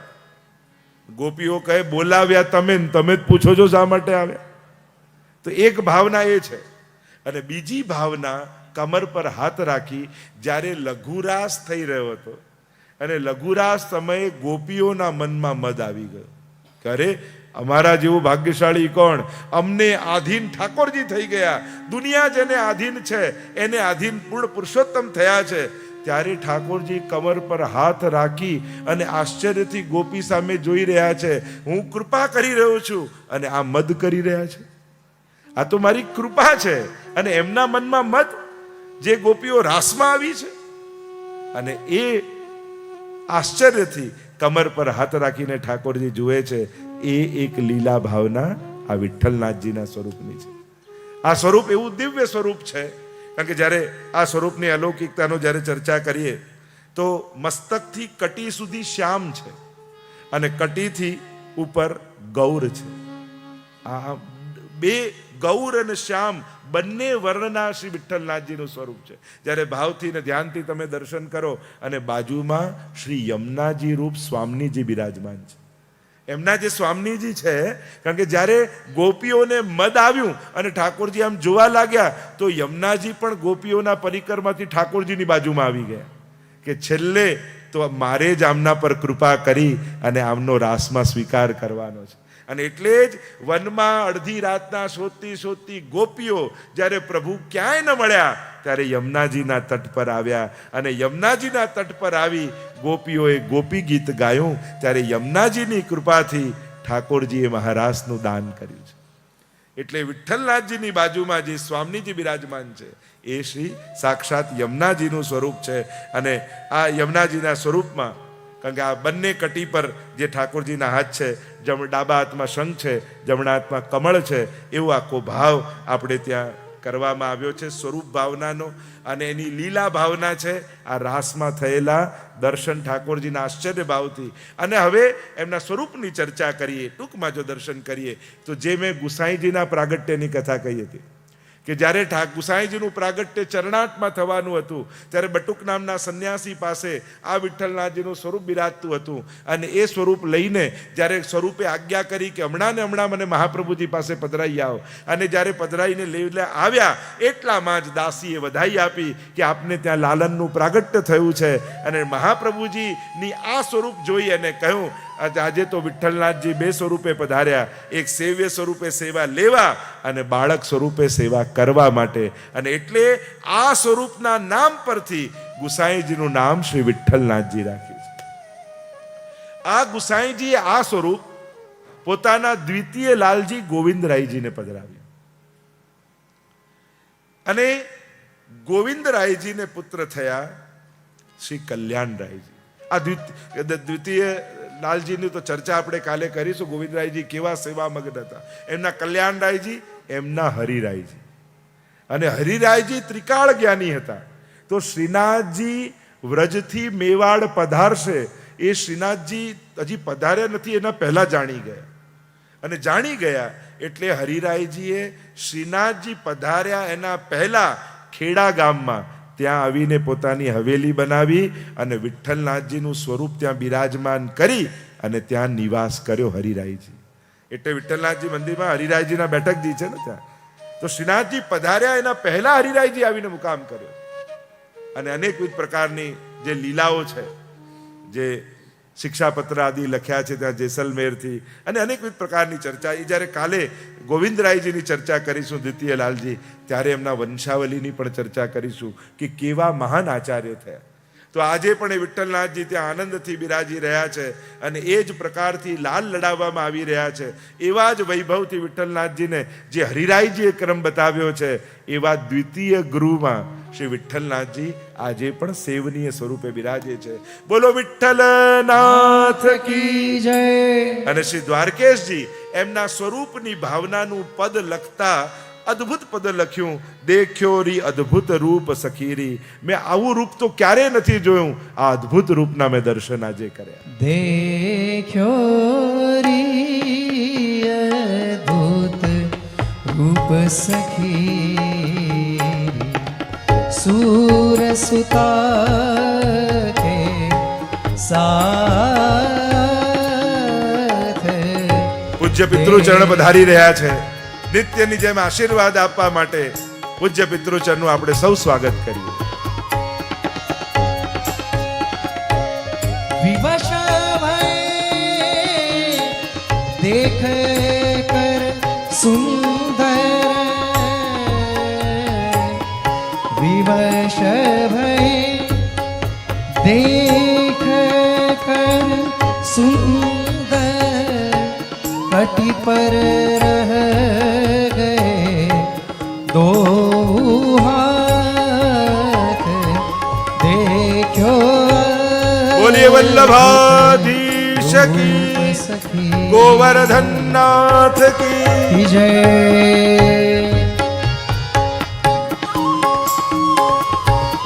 ताते गौर चित्र सावलतन, उपमा कथन आवेगा. अनंत श्री विभूषित वल्लभ कुलभूषण परम वंदनीय पूज्यपाद श्री व्रजेश कुमारजी महाराज श्री ઉપસ્થિત રહીને શોભામાં અભિવૃદ્ધિ કરી રહ્યા છે. શ્રી વ્રજેશ કુમારજી મહારાજ કી જય. આપશ્રીના ચરણ કમલમાં આપણા સૌના સદૈનીય દંડવત પ્રણામ.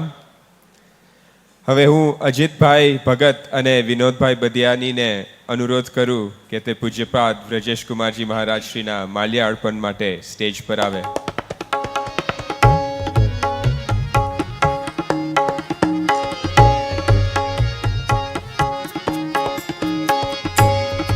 श्री वल्लभाधीश की जय. श्री ब्रजेश कुमार जी महाराज की जय.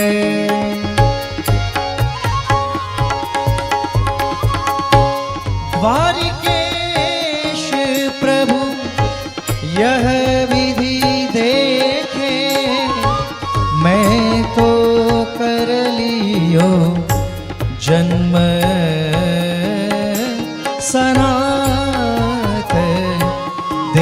क्यों अद्भुत रूप सखी। બોલો ગોવર્ધન નાથ કી જય। પરમ શ્રદ્ધેય પૂજ્ય પિતૃચરણ અહીં બિરાજ્યા છે, પધાર્યા છે. શું તો બંધ થઈ ગયું? બોલો ગોવર્ધન નાથ. નાથ કી જય। પરમ શ્રદ્ધેય પૂજ્ય પિતૃચરણ અહીં મંગલ ઉપસ્થિતિ આપણને સર્વને આશીર્વાદ પ્રદાન કરી નિત્ય આપણા ભાવને આપણા હૃદયમાં સ્થાયી કરી રહ્યા છે. આ આપણા બધાનું પરમ સૌભાગ્ય છે કે આપની ઉપસ્થિતિ આપણા વૈષ્ણવ સંઘ ઉપર સદાય આશીર્વાદમય રહી છે. અને આ સપ્ત રસ મહોત્સવને અંતર્ગત આજે જ્યારે સપ્ત સ્વરૂપની વ્યાખ્યા કરી રહ્યા છે, શ્રી વિઠ્ઠલનાથજીના સ્વરૂપની ચર્ચા શ્રી દ્વારકેશજી વર્ણન કરતા કહે કે આ એવું ગૌર અને શ્યામ વર્ણનું સ્વરૂપ છે જે ચરણથી કટી અને કટીથી આમ ગૌર અને શ્યામ વર્ણ છે. એક હાથમાં શંખ કમળ લઈને બિરાજમાન છે, સ્વયં શ્રી યમુનાજી સ્વામીજી રૂપે બિરાજમાન છે. અને આ સ્વરૂપ છે રાસ પંચાધ્યાયીમાં, જે દ્વિતીય અધ્યાયમાં ગોપીજનો જ્યારે દોડીને આવે છે પ્રભુ સન્મુખ અને આશ્ચર્યથી બંને પોતાના શ્રી હસ્ત કટી પર રાખી આશ્ચર્યથી ગોપીજનો સામે નિહારી રહ્યા છે. એવા દિવ્ય સ્વરૂપને આપણે સૌ વંદન કરીએ. બોલો વિઠ્ઠલનાથ કી જય। જંગલ મેં મંગલ કરે બાબા વિઠ્ઠલના. આપણે જ્યાં નાથ દ્વારા જાઓ ને ત્યારે વિઠ્ઠલનાથજીના મંદિરમાં જાઓ એટલે બધા જ જુદા જુદા, જેમ આપણે કેમ પૂછડી કે લોટા કી ઉપ ઉપ બોલીએ, એમ જ્યારે વિઠ્ઠલનાથજીના મંદિરમાં જાઓ ત્યાં તમને આ ધ્વનિ સાંભળવા મળે. જંગલ મેં મંગલ કરે બાબા વિઠ્ઠલના। બોલો ગોવર્ધન નાથ કી જય। તો આમ સર્વને મંગલ કરનારા શ્રી વિઠ્ઠલનાથજી છે. તૃતીય સ્વરૂપ એ શ્રી મહાપ્રભુજીના ગુસાઈજીના તૃતીય લાલજી શ્રી બાલકૃષ્ણલાલજીના મસ્તક પર જે સ્વરૂપ બિરાજમાન થયું, ગોવિંદરાયજીના મસ્તક પર વિઠ્ઠલનાથજી, બાલકૃષ્ણલાલજીના મસ્તક પર શ્રી દ્વારિકાધીશ સ્વરૂપ. અને આ દ્વારકાધીશનું દિવ્ય સ્વરૂપ જે આજે કાંકરોલીમાં બિરાજમાન છે, સ્વરૂપની ભાવના અને લીલા ભાવનાનું દર્શન કરીએ તો ચતુર્ભુજ સ્વરૂપ શ્યામ વર્ણનું સ્વરૂપ છે, લંબચોરસ પીઠિકા છે. સ્વયં યમુનાજી, જે મેં તમને કહ્યું હતું ગુંજાવનમાં કે જ્યારે બાલકૃષ્ણલાલજીના માથે બિરાજમાન કર્યા દ્વારિકાધીશ, અને મનમાં મનોરથ થયો કે મારે તો સ્વામીજી સહિત સેવા કરવી છે. અને ગુસાઈજીએ પોતે કડું આપ્યું અને કહ્યું કે વ્રજમાં પરિભ્રમણ કરો, જે સ્વામીજીને આ કડું માપસર આવી જાય એ તમારા દ્વારકાધીશના સ્વામીજી. અને પરિભ્રમણ કરતા કરતા ગુંજાવનમાં જ્યારે પધાર્યા ત્યાંથી સાક્ષાત યમુનાજી પ્રગટ થયા અને કડું માંગ્યું કે લાવ મારું કડું ક્યાં છે, અને ધારણ કર્યું ને એ જ યમુનાજી આજે દ્વારકાધીશના સ્વામીજી સ્વરૂપે બિરાજમાન છે. ભીતરમાં એવું દિવ્ય સ્વરૂપ છે, શંખ ચક્ર ગદા પદ્મ લઈને બિરાજમાન છે. નીચેના શ્રી હસ્તમાં, જમણા હસ્તમાં પદ્મ છે અને ઉપરના હસ્તમાં ગદા છે. ડાબા હસ્તમાં નીચે તમે જુઓ તો શંખ છે, ઉપરના હસ્તમાં ચક્ર બિરાજમાન છે. શંકર ચક્ર ગદા પદ્મના ચિહ્નોથી ખ્યાલ આવે કે આ કયું સ્વરૂપ છે. અને ચારેયનો ભાવ આપણે ત્યાં આ શંખ ચક્ર ગદા પદ્મ આયુધ નથી, પણ ક્યાંક સ્વામીજીના જ શ્રીઅંગ રૂપ છે. કારણ કે આ નિકુંજ નાયક સ્વયં દ્વારિકાધીશ છે. આ દ્વારિકા લીલાના દ્વારકાધીશ નથી, પણ આ તો નિકુંજના દ્વારમાં જે વિહાર કરનારા છે એ દ્વારિકાધીશ છે. અને દ્વારિકાધીશની લીલા ભાવના છે કે એકવાર શ્રી યમુનાજી નિકુંજમાં બિરાજમાન છે. ચારે યુથ પર સ્વામીજી રૂપ છે અને ચારે યુથ પર શ્રી ઠાકોરજી વિશિષ્ટ કૃપા કરે છે. અને જ્યાં યમુનાજી પોતાની નિકુંજમાં બિરાજમાન છે અને પ્રતીક્ષા કરી રહ્યા છે કે પ્રભુ કહીને ગયા, હજી સુધી આવ્યા નથી. એમણે વચન આપ્યું છે કે આ સમય હું ચોક્કસ આવીશ, અને પ્રતીક્ષા કરી રહ્યા છે ક્યારે પધારશે, ક્યારે પધારશે. અને એટલામાં ધીમે પગલે પ્રભુ પધાર્યા અને સ્વામીજી શ્રી યમુનાજી બિરાજ્યા હતા ને તો પાછળથી આવ્યા. અને પાછળથી આવ્યા અને બે હસ્તથી સ્વામીજીના નેત્ર બંધ કરી દીધા અને બીજી બે ભુજા પ્રગટાવી. ચતુર્ભુજ છે ને દ્વારકાધીશ.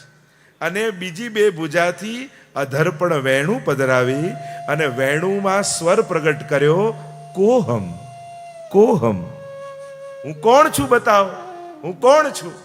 અને ત્યારે યમુનાજી રૂપ સ્વામીજી બોલ્યા, મારા નિકુંજના દ્વારમાં વિહાર કરનારા આપ દ્વારિકાધીશ છો. અને ઠાકોરજી પ્રસન્ન થઈ ગયા. આ લીલા ભાવના છે દ્વારિકાધીશની. એટલે જે દેખાય એ જોઈને નહીં આવવાનું, જે જોવા ગયા હોય એ જોઈને આવવાનું. આપણે વ્રજમાં જઈને શું છે, જે દેખાય જોઈને આવી જઈએ છીએ. જે જોવા ગયા એ તો જોયું જ નહીં. વ્રજમાં ગયા, અરે ત્યાં બહુ કચરો હતો ને કાદવ હતું, નામ હતું ને ભીડ હતી. ભીડ જોવા ગયા હતા? કાદવ જોવા ગયા હતા? ચોખ્ખાઈ જોવા ગયા હતા? જોવા શું ગયા હતા? ગિરિરાજ બાવાને. જોવા શું ગયા હતા? યમુનાજીને. જોવા શું ગયા હતા? બાકે બિહારીને. જોવા શું ગયા હતા? અમારા શ્રીનાથજી બાવાને. તો જે જોવા ગયા હોય એ યાદ રાખીને જવું, જે દેખાય એ જોઈને નહીં આવું. આપણી આંખોમાં ભૌતિકતા છે તો ભૌતિકતા જ દેખાય છે.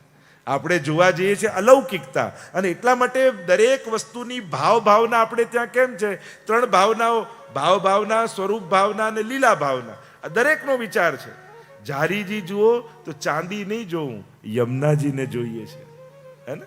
સિંહાસન જોઈએ તો સિંહાસન નથી જોતા, શ્રી યશોદાજીની ગોદ જોઈએ છે. આ દરેકની ભાવના છે આપણે ત્યાં. ઠાકોરજીની સેવામાં વપરાતી કોઈ પણ વસ્તુ લૌકિક નથી. એના નિજ મંદિરમાં બુહારી વાપરતા હોય તો બુહારીને પગ ન લગાડાય, એની એક ભાવના છે. દરેક વસ્તુની ભાવના છે. કારણ કે એકવાર ભગવત સંબંધ જેનો થયો એ લૌકિક નથી રહેતો. એટલે જ પુષ્ટિ માર્ગમાં સ્વીકાર નથી, અંગીકાર છે. સ્વીકાર અને અંગીકારમાં ફરક શું?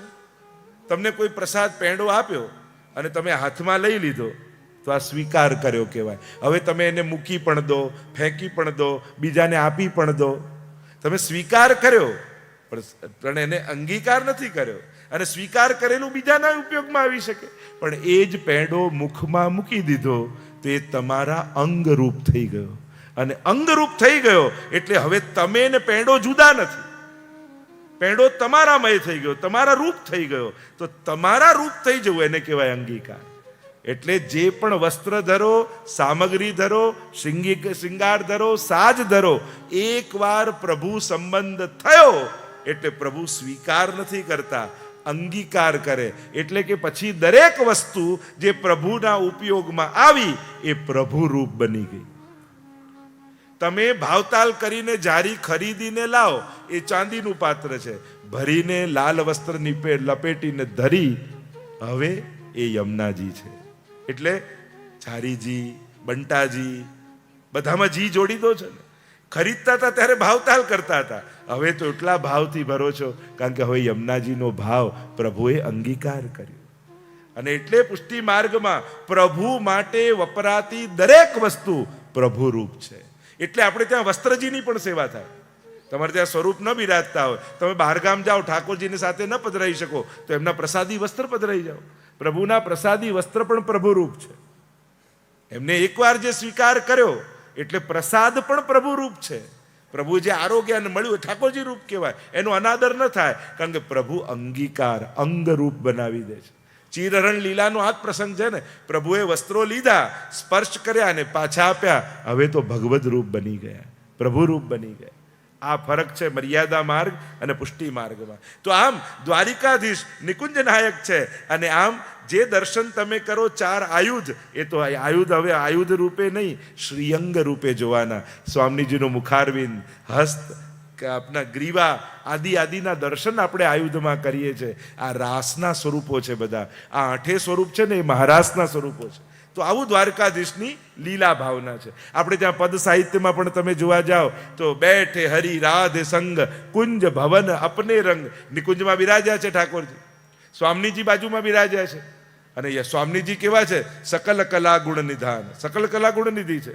પણ બહુ જે વગાડવામાં ને ચતુર હોય ને, કલાકાર હોય મોટો, એને એમ કહો ને એકવાર સંભળાવો ને, એટલે શું, હમણાં ગળું બરાબર નથી હો, હમણાં મૂડ નથી હો, ના ગાય.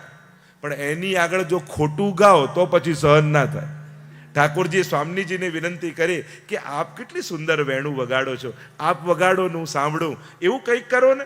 સ્વામીજી કે ના હું નહીં વગાડું. માને જ નહીં. ઠાકોરજીનો મનોરથ એ કે સ્વામીજી વગાડે ને હું સાંભળું, પણ કેમે કરીને ન માને. એટલે ઠાકોરજીએ શું કર્યું? વેણું વગાડતા જાન બૂझ એક તાન ચૂક કે બજાય, જાણી કરીને ખોટું વગાડ્યું. અને બહુ જાણકાર પાસે ખોટું ગાઓ યા વગાડો, એનાથી સહન થાય? અરે પ્રભુ આમ વગાડતું છે, લાવ મને આપો.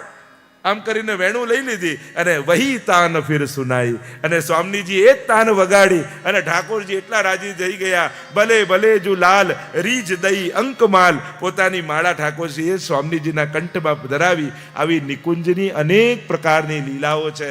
અને દ્વારકેશજી આ દ્વારિકાધીશના સ્વરૂપનું વર્ણન કરતા સ્વયં પદગાન કરતા કહે, આજ હરિ બિહરત કુંજ વિહરણ. आज हरि विहरत कुंज निकेत, आज हरि विहरत दूर मुराय जुगल द्रग मीचे, प्यारी जी उपजो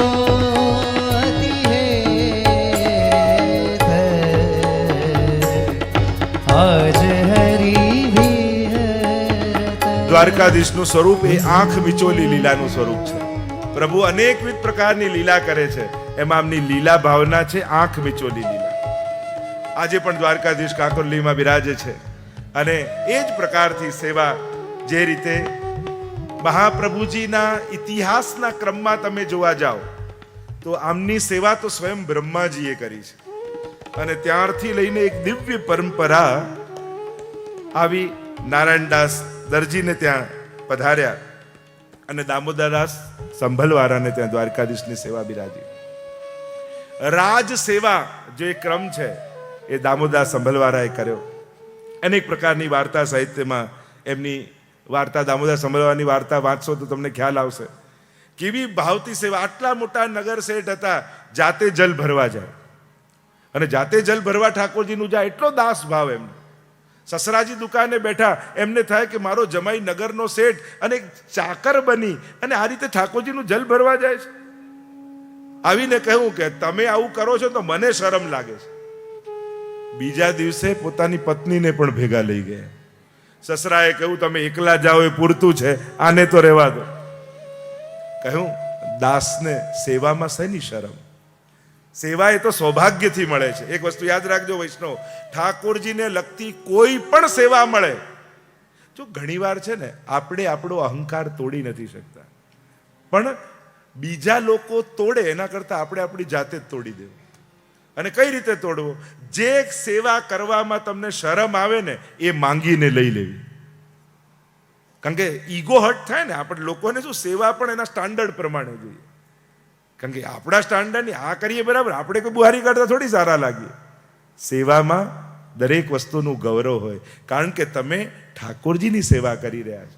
જે કાંઈ પણ સેવા મળે, શરમ આવે છે તો માનજો તમારો અહંકાર હજી ઓગળ્યો નથી. એટલે બીજા કોઈ તોડે ને તો બહુ દુઃખ છે, એના કરતાં જાતે તોડી લેવું. અને જાતે કઈ રીતે તોડવો? જેમાં તમને સંકોચ આવતો હોય અને એકલા કાઢવામાં 10 જણા બેઠા હોય ત્યારે બુહારી કાઢતા હોય, માંગવું એમ કરું, હા લાવને બુહારી આપો, તમારો ઈગો તમારે જાતે હર્ટ કરો. કારણ કે બીજા તોડશે ને તો બહુ દુઃખ છે, એના કરતાં જાતે આપણે જ તોડી નાખો. કારણ કે સૌથી અઘરો છે અહંકાર કાઢવો. કારણ કે આપણને દેખાય નહીં અને બીજા બતાવે ગમે નહીં, તો કાઢવો કઈ રીતે આને? એટલે હું તો ઘણી વાર કહું ને, આ અહંકાર તો એવો છે ને, ક્યારે કયા કપડાં પહેરીને આવી સારી માળા બનાવવાનો, સારા પાઠ કરવાનો, સારા કીર્તન ગાવાનો, સારી ભંડારની સેવા, કોઈ વાતનો આપણને તો કોઈ વાતનો ઈગો નહીં હો, એ વાતનો ઈગો આવી જાય. આ તો ક્યારે કયા કપડાં પહેરે કાંઈ ખબર નથી. અને એટલા માટે એવી સેવા માંગો જેમાં તમારા અહંકારને ચોટ લાગે. એ દિવસે ઠાકોરજી બહુ રાજી થશે.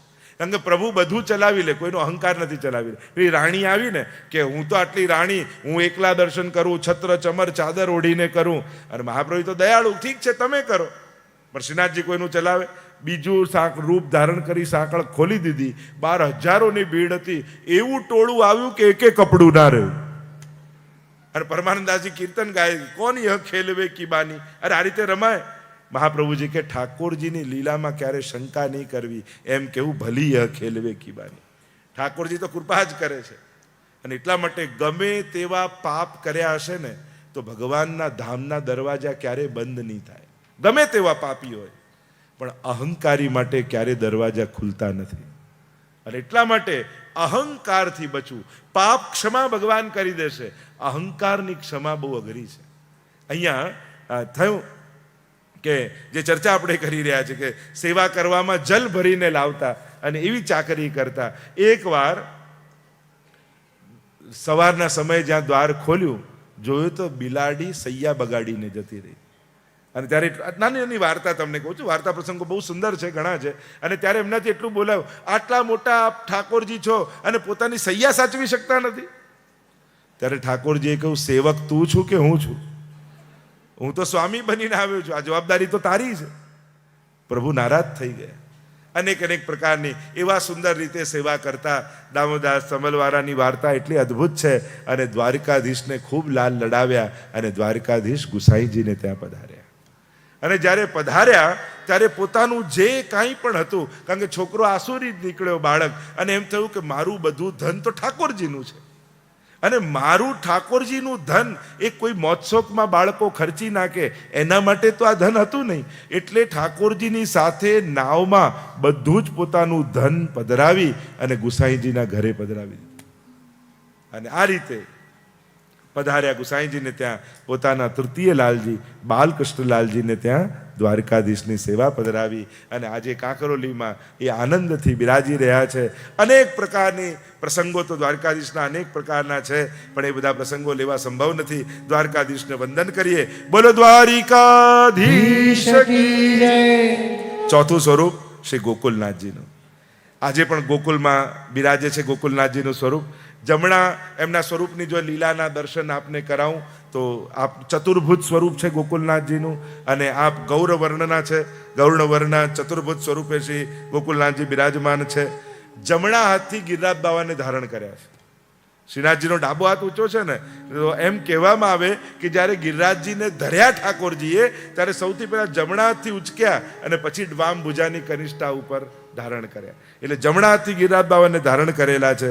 ડાબા હાથમાં શંખથી આપ બધું જ જલ શોષી રહ્યા છે અને બે ભુજાથી આપ વેણુનાદ કરી રહ્યા છે. જ્યારે ગિરિરાજ બાવાને ધારણ કર્યા તો ભાગવતજી અનુસાર તામસ સાધન પ્રકરણના 25મા અધ્યાયની આ લીલા છે કે જે લીલામાં આપ ગોવર્ધન ધરણ બન્યા. ગિરિરાજજીને ધારણ કર્યા ને એ સમયની લીલાનું આ ગોકુલનાથજીનું સ્વરૂપ છે. અને બધા જ બ્રજવાસીઓને કહું, તમારી રક્ષા કરવાનો મેં સંકલ્પ કર્યો છે, મારી શરણમાં આવી જાઓ. એમ દરેકને પોતાની શરણમાં બોલાવ્યા. એ છે ચતુર્થ નિધિ શ્રી ગોકુલનાથજી. આજે ગોકુલમાં બિરાજમાન છે અને અનેક પ્રકારના ચરિત્રોના વર્ણન છે. કારણ કે ગિરિરાજધારીનું એ સ્વરૂપ છે. 7 પ્રકારના અન્યાશ્રયો વ્રજવાસીઓને હતા અને ગિરિરાજ ધારણ કરી 7 પ્રકારના અન્યાશ્રયોથી વ્રજવાસીઓને મુક્ત કરાવ્યા. અનન્યાશ્રયનું દાન કર્યું. ઠાકોરજી છે ને ઘણીવાર આપણને આપણી નિસ્સાધનતાનું ભાન કરાવે, અસમર્થતાનું ભાન કરાવે અને આપણા અન્યાશ્રયો છોડાવી પ્રભુ પોતાના અનન્યાશ્રયનું દાન કરી દે. તો આ સ્વરૂપનું લીલાનું વર્ણન જ્યારે ગિરિરાજ ધારણ કર્યા એ સ્વરૂપ. આ સ્વરૂપની જ્યારે ચર્ચા કરીએ, ઐતિહાસિક પક્ષને જોઈએ તો જ્યારે મહાપ્રભુજીના વિવાહ થયા, પંઢરપુરમાં આજ્ઞા કરી વિઠ્ઠોબાજીએ કે આપ વિવાહ કરો અને અમને તો ઈચ્છા એ છે જે હું નંદન તમે તાત, હું બાળક બનું આપ પિતા બનીને આવો. અને ત્યાંથી આપ પધાર્યા કાશી. અને કાશીમાં આ વિદ્વાન બ્રાહ્મણ એમની પુત્રી સાથે વિવાહ મહાપ્રભુજીના થયા. આપણે તો સંન્યાસ રહેવું હતું, પણ આપની ઠાકોરજીની આજ્ઞા થઈ તો વિવાહ થયા. અને વિવાહ થયા તો આમના સસુરજીને ત્યાં પંચાયતન પૂજા હતી, પંચદેવ પૂજા હતી. અને મહાપ્રભુજીને સેવામાં પધાર્યા અને મહાપ્રભુજીએ ગંગાજીમાં બધા સ્વરૂપોને પધરાવ્યા અને કહ્યું કે બધા સ્વરૂપની તો અમે સેવા ન કરી શકીએ. અને ત્યારે અન્ય સ્વરૂપોએ એમ કહ્યું કે આપ અમારો ત્યાગ કરશો તો બધા અમારો સ્વીકાર કેમ કરશે? ત્યારે મહાપ્રભુજીએ કહ્યું, અમારે ત્યાં વિવાહ જનોઈ આદિ વૈદિક કાર્યો હશે ત્યારે બધા સ્વરૂપોને અમે આમંત્રણ આપીશું, ત્યારે પધરાવીશું ને પૂજા કરીશું. તો એમાં વિષ્ણુ રૂપે આ ગોકુલનાથજીનું સ્વરૂપ બિરાજતું. કારણ કે 5 દેવની ઉપાસનામાં હોય ને કે શિવજી હોય, શક્તિ હોય, ગણપતિ હોય, સૂર્ય હોય અને વિષ્ણુ હોય. પંચાયતન પૂજા કહીએ એમાં વિષ્ણુ સ્વરૂપે આ ગોકુલનાથજી હતા. એટલે આ ગોકુલનાથજીનું સ્વરૂપ આપે પધરાઈ, બાકી ગંગાજીમાં સ્વરૂપને વિલીન કર્યા. તો આ સ્વરૂપ આવ્યું આપના સસુરજીને ત્યાંથી મહાપ્રભુજીને ત્યાં. અને ત્યાંથી આવ્યું ગુસાઈજીની પાસે, અને ગોસાઈજીએ પોતાના ચતુર્થ લાલજી બોલો ગોકુલ નાથ કી જય. જય જય શ્રી ગોકુલે, મારો ધણી ગોકુલે, જય જય શ્રી ગોકુલે, મારો ધણી ગોકુલે, બોલો ગોકુલ નાથ. નાથ કી જય. તો ચતુર્થ સ્વરૂપ એટલે આચાર્ય બાલકનું નામ પણ ગોકુલનાથજી અને એમના સેવ્ય સ્વરૂપનું નામ પણ શ્રી ગોકુલનાથજી. તો ગોકુલનાથજીના સ્વરૂપને વંદન કરીએ. આગળ પાંચમું સ્વરૂપ શ્રી ગોકુલ ચંદ્રમાજી. બોલો ગોકુલ કે ચંદ કી જય. ગોકુલના ચંદ ગોકુલ ચંદ્રમાજી કામવનમાં આજે બિરાજમાન છે. આ સ્વરૂપની ભાવના જોઈએ તો તામસ ફલ પ્રકરણના 4થા અધ્યાયની લીલાનું આ સ્વરૂપ છે, અને એ કયું છે મહારાસની લીલા. આ મહારાસના મધ્યમાં ગોકુલના ચંદ રૂપે જે મધ્યમાં ઠાકોરજી બિરાજમાન વેણુનાદ કરે છે, એ મહારાસનું સ્વરૂપ આ ગોકુલ ચંદ્રમાજીનું સ્વરૂપ છે. કે જ્યારે ગોપીઓ પ્રભુ અંતર ધ્યાન થયા, શોધતી શોધતી ગોપી ગીતનું ગાન કર્યું, અને ગાન કરી રડવા લાગી ગોપીઓ. ઇતિ ગોપ્ય પ્રગાયંત પ્રપંતશ્ચ ચિત્રધા રુરુદુઃ સુસ્વરમ રાજન કૃષ્ણ દર્શન લાલસા. અને જોર જોરથી પ્રલાપ કરતી ગોપીઓ જ્યારે રડવા લાગી અને નિસ્સાધન જોઈ ગોપીઓને, અને રાસના મધ્યમાં તાસામાવિર્ભૂત છૌરી સ્વયમાન મુખાંબુજઃ પીતાંબર ધરસ્ત્રગવી સાક્ષાન મન્મથ મન્મથ. આમ કામદેવને મથનારા પીતાંબરધારી પ્રભુ ગોપીઓના પરિકરમાં પ્રગટ થયા. એ જે પંચાધ્યાયમાં વર્ણન આવે છે એ સ્વરૂપ આ ગોકુલ ચંદ્રમાજીનું છે, મહારાસનું સ્વરૂપ. અને આ સ્વરૂપ એવું દિવ્ય સ્વરૂપ છે, શ્યામવર્ણ સ્વરૂપ છે. અને જ્યારે મહાપ્રભુજી એમ કહેવાય છે શ્રાવણ શ્યામલે પક્ષે એકાદશ્યામ મહાનિશી, એ પવિત્રા એકાદશીની રાત્રિએ જે સ્વરૂપે પ્રગટ થઈને બ્રહ્મ સંબંધ મંત્રની આજ્ઞા કરી, એ આ ગોકુલ ચંદ્રમાજી સ્વરૂપે શ્રીનાથજી બાબા પ્રગટ થયા હતા અને બ્રહ્મ સંબંધનો ઉપદેશ આપ્યો હતો. અને જેમને જોઈ સ્વયં મહાપ્રભુજીએ મધુરાષ્ટક ગાયું, એ આ ગોકુલ ચંદ્રમાજી છે. અધરમ મધુરમ વદનમ મધુરમ નયનમ મધુરમ. આ ચંદ્રમાજીને જોઈ મધુરાષ્ટકનું મહાપ્રભુએ ગાન કર્યું. હૃદયમ મધુરમ ગમનમ મધુરમ મધુરાધિપતે અખિલમ મધુરમ વચનમ મધુરમ ચરિતમ મધુરમ વસનમ મધુરમ વલિતમ ચલિતમ મધુરમ બ્રણિતમ મધુરમ મધુરાધિપતે અખિલમ. બોલીએ ગોકુલ કે ચંદ કી જય. તો સ્વરૂપ શ્યામ સ્વરૂપ છે વેણુનાદ કરતું ગોકુલ ચંદ્રમાજીનું. લીલા ભાવના છે રાસ મહારાસમાં મધ્યમાં પ્રગટેલા શ્રી કૃષ્ણની. આવીએ ઇતિહાસના દૃષ્ટિકોણમાં, અને એ ચરિત્ર છે મહાવનની ક્ષત્રાણીનો પ્રસંગ આવે છે.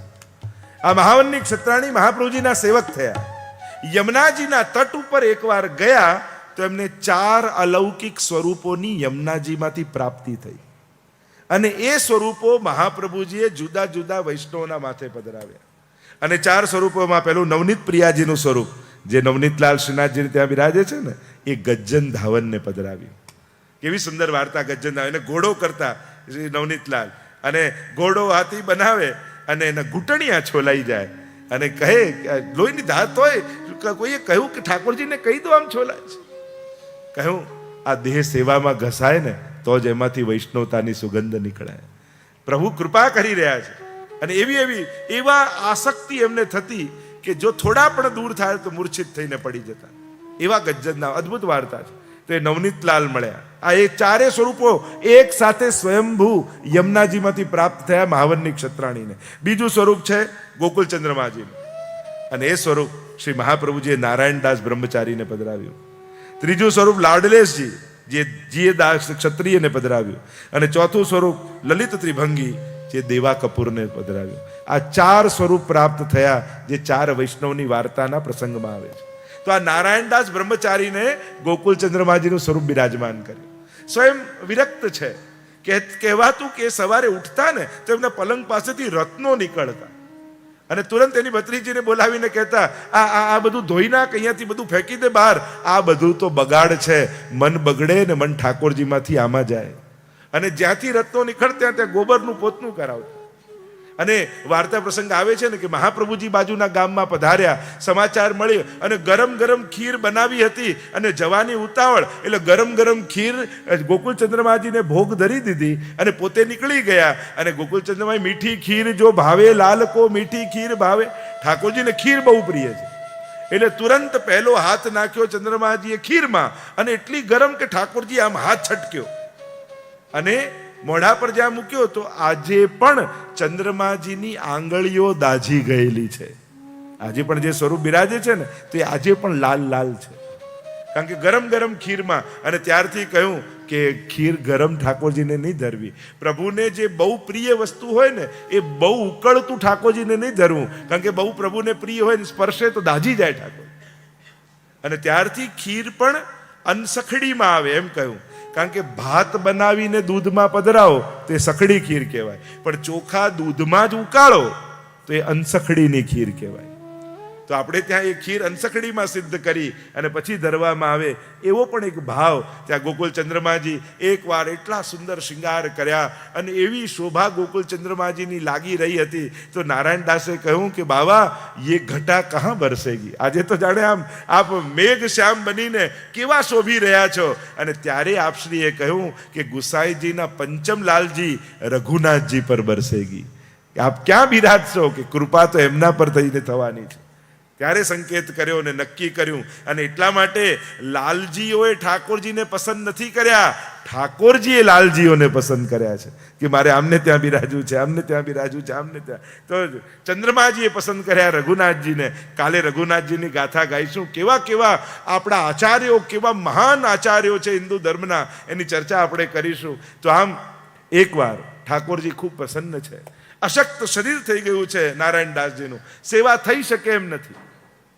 જો ઘણી વાર વડીલો થાય ને, ઘણી ઉંમર થાય એટલે લોકો અફસોસ બહુ કરે, જીવ બહુ બાળે.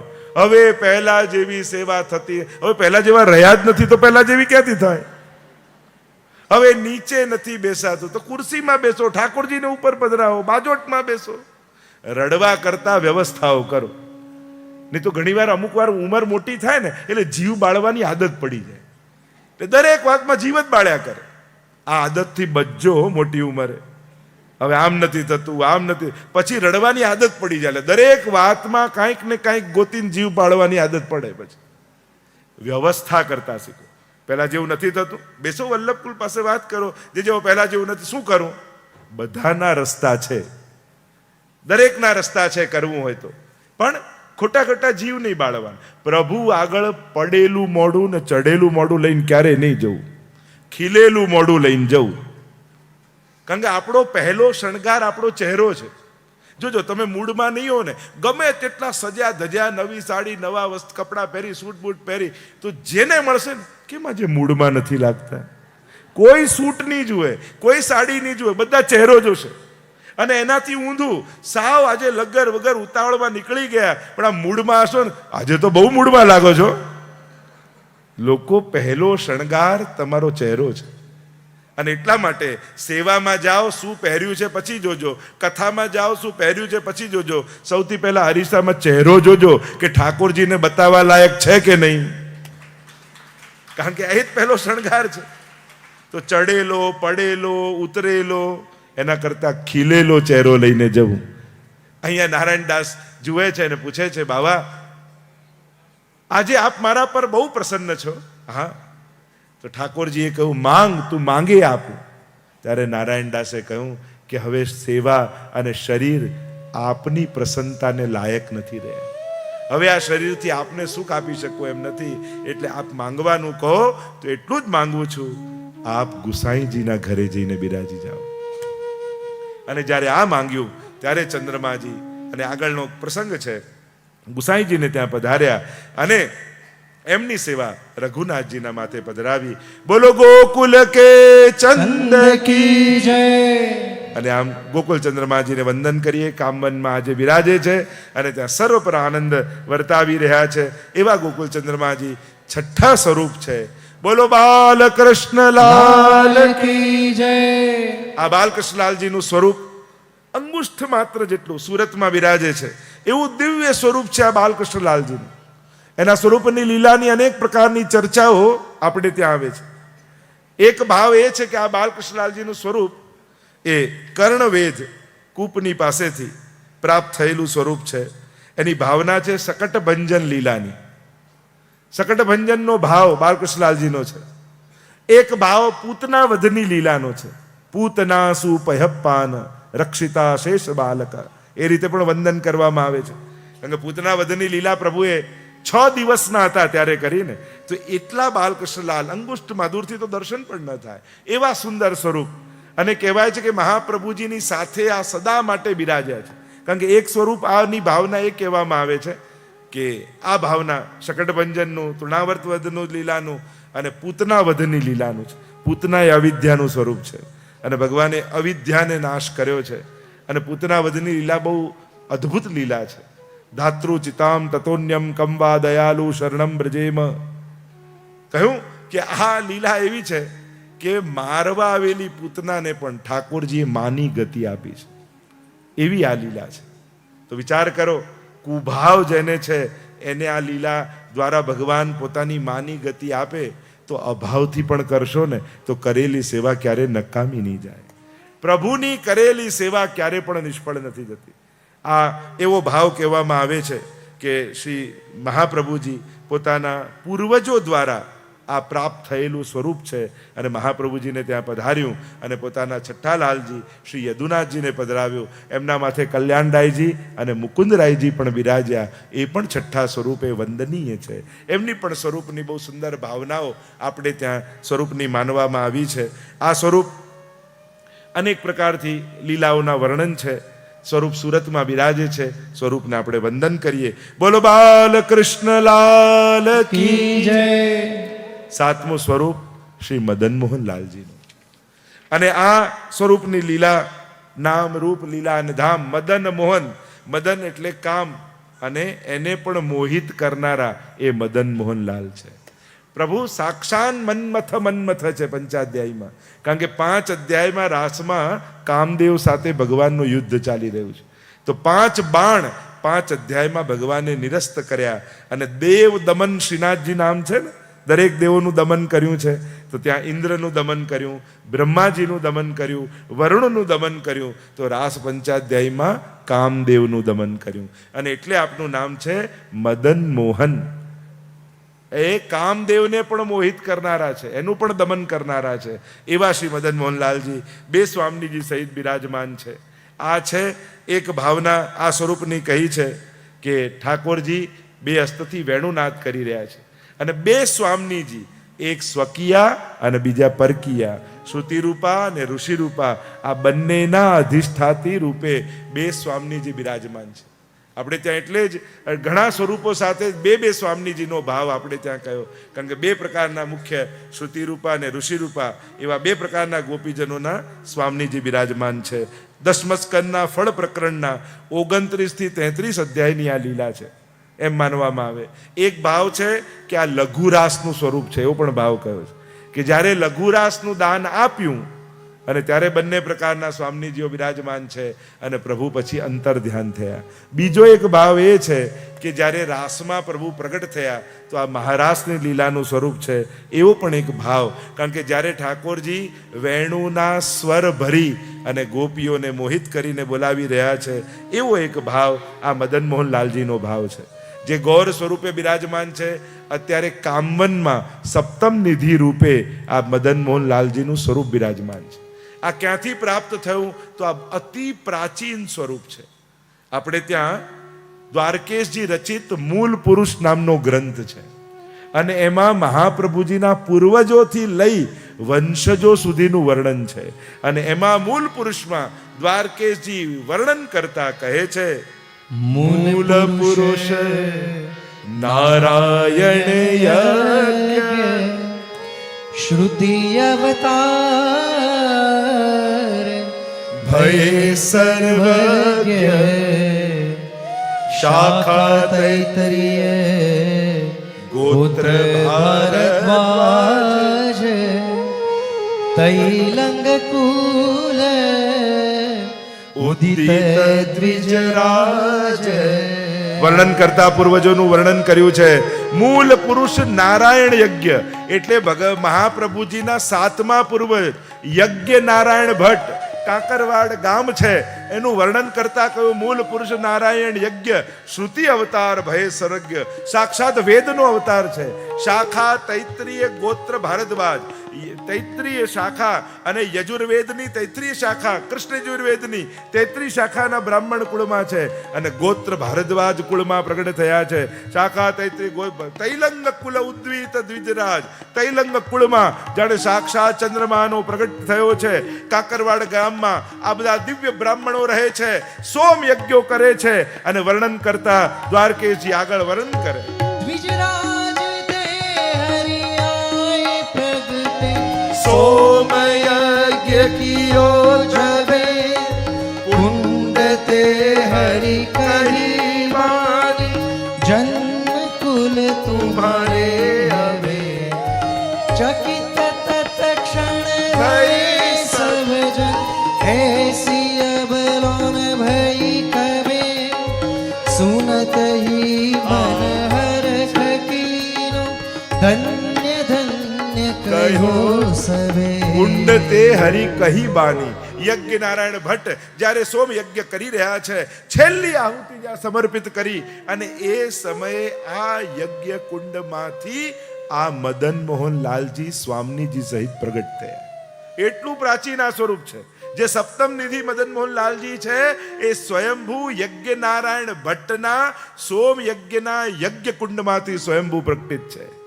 અને કહ્યું, તમારા કુળમાં 100 સોમ યજ્ઞ પૂરા થશે ત્યારે હું પોતે અવતાર ધારણ કરીશ. તો એક યજ્ઞ કુંડ અને બીજો છે અગ્નિ કુંડ. હવે આવો એક એક એક એક વંશજો થયા. કોઈએ 6 સોમયજ્ઞ, કોઈએ 5 સોમયજ્ઞ, કોઈ 11 સોમયજ્ઞ, અને 100મો સોમયજ્ઞ કર્યો લક્ષ્મણ ભટ્ટજીએ. અને ત્યાં ઉપદ્રવ થયો કાશીમાં, અને લઈને ઇલ્લમમાં ગારુજીને લઈને દક્ષિણમાં ચાલે છે. અને દક્ષિણમાં 7મા મહિનામાં ગર્ભસ્ત્રાવ થયો, અને એ એકાદશીમાં એમ થયું કે આ મૃત બાળક છે.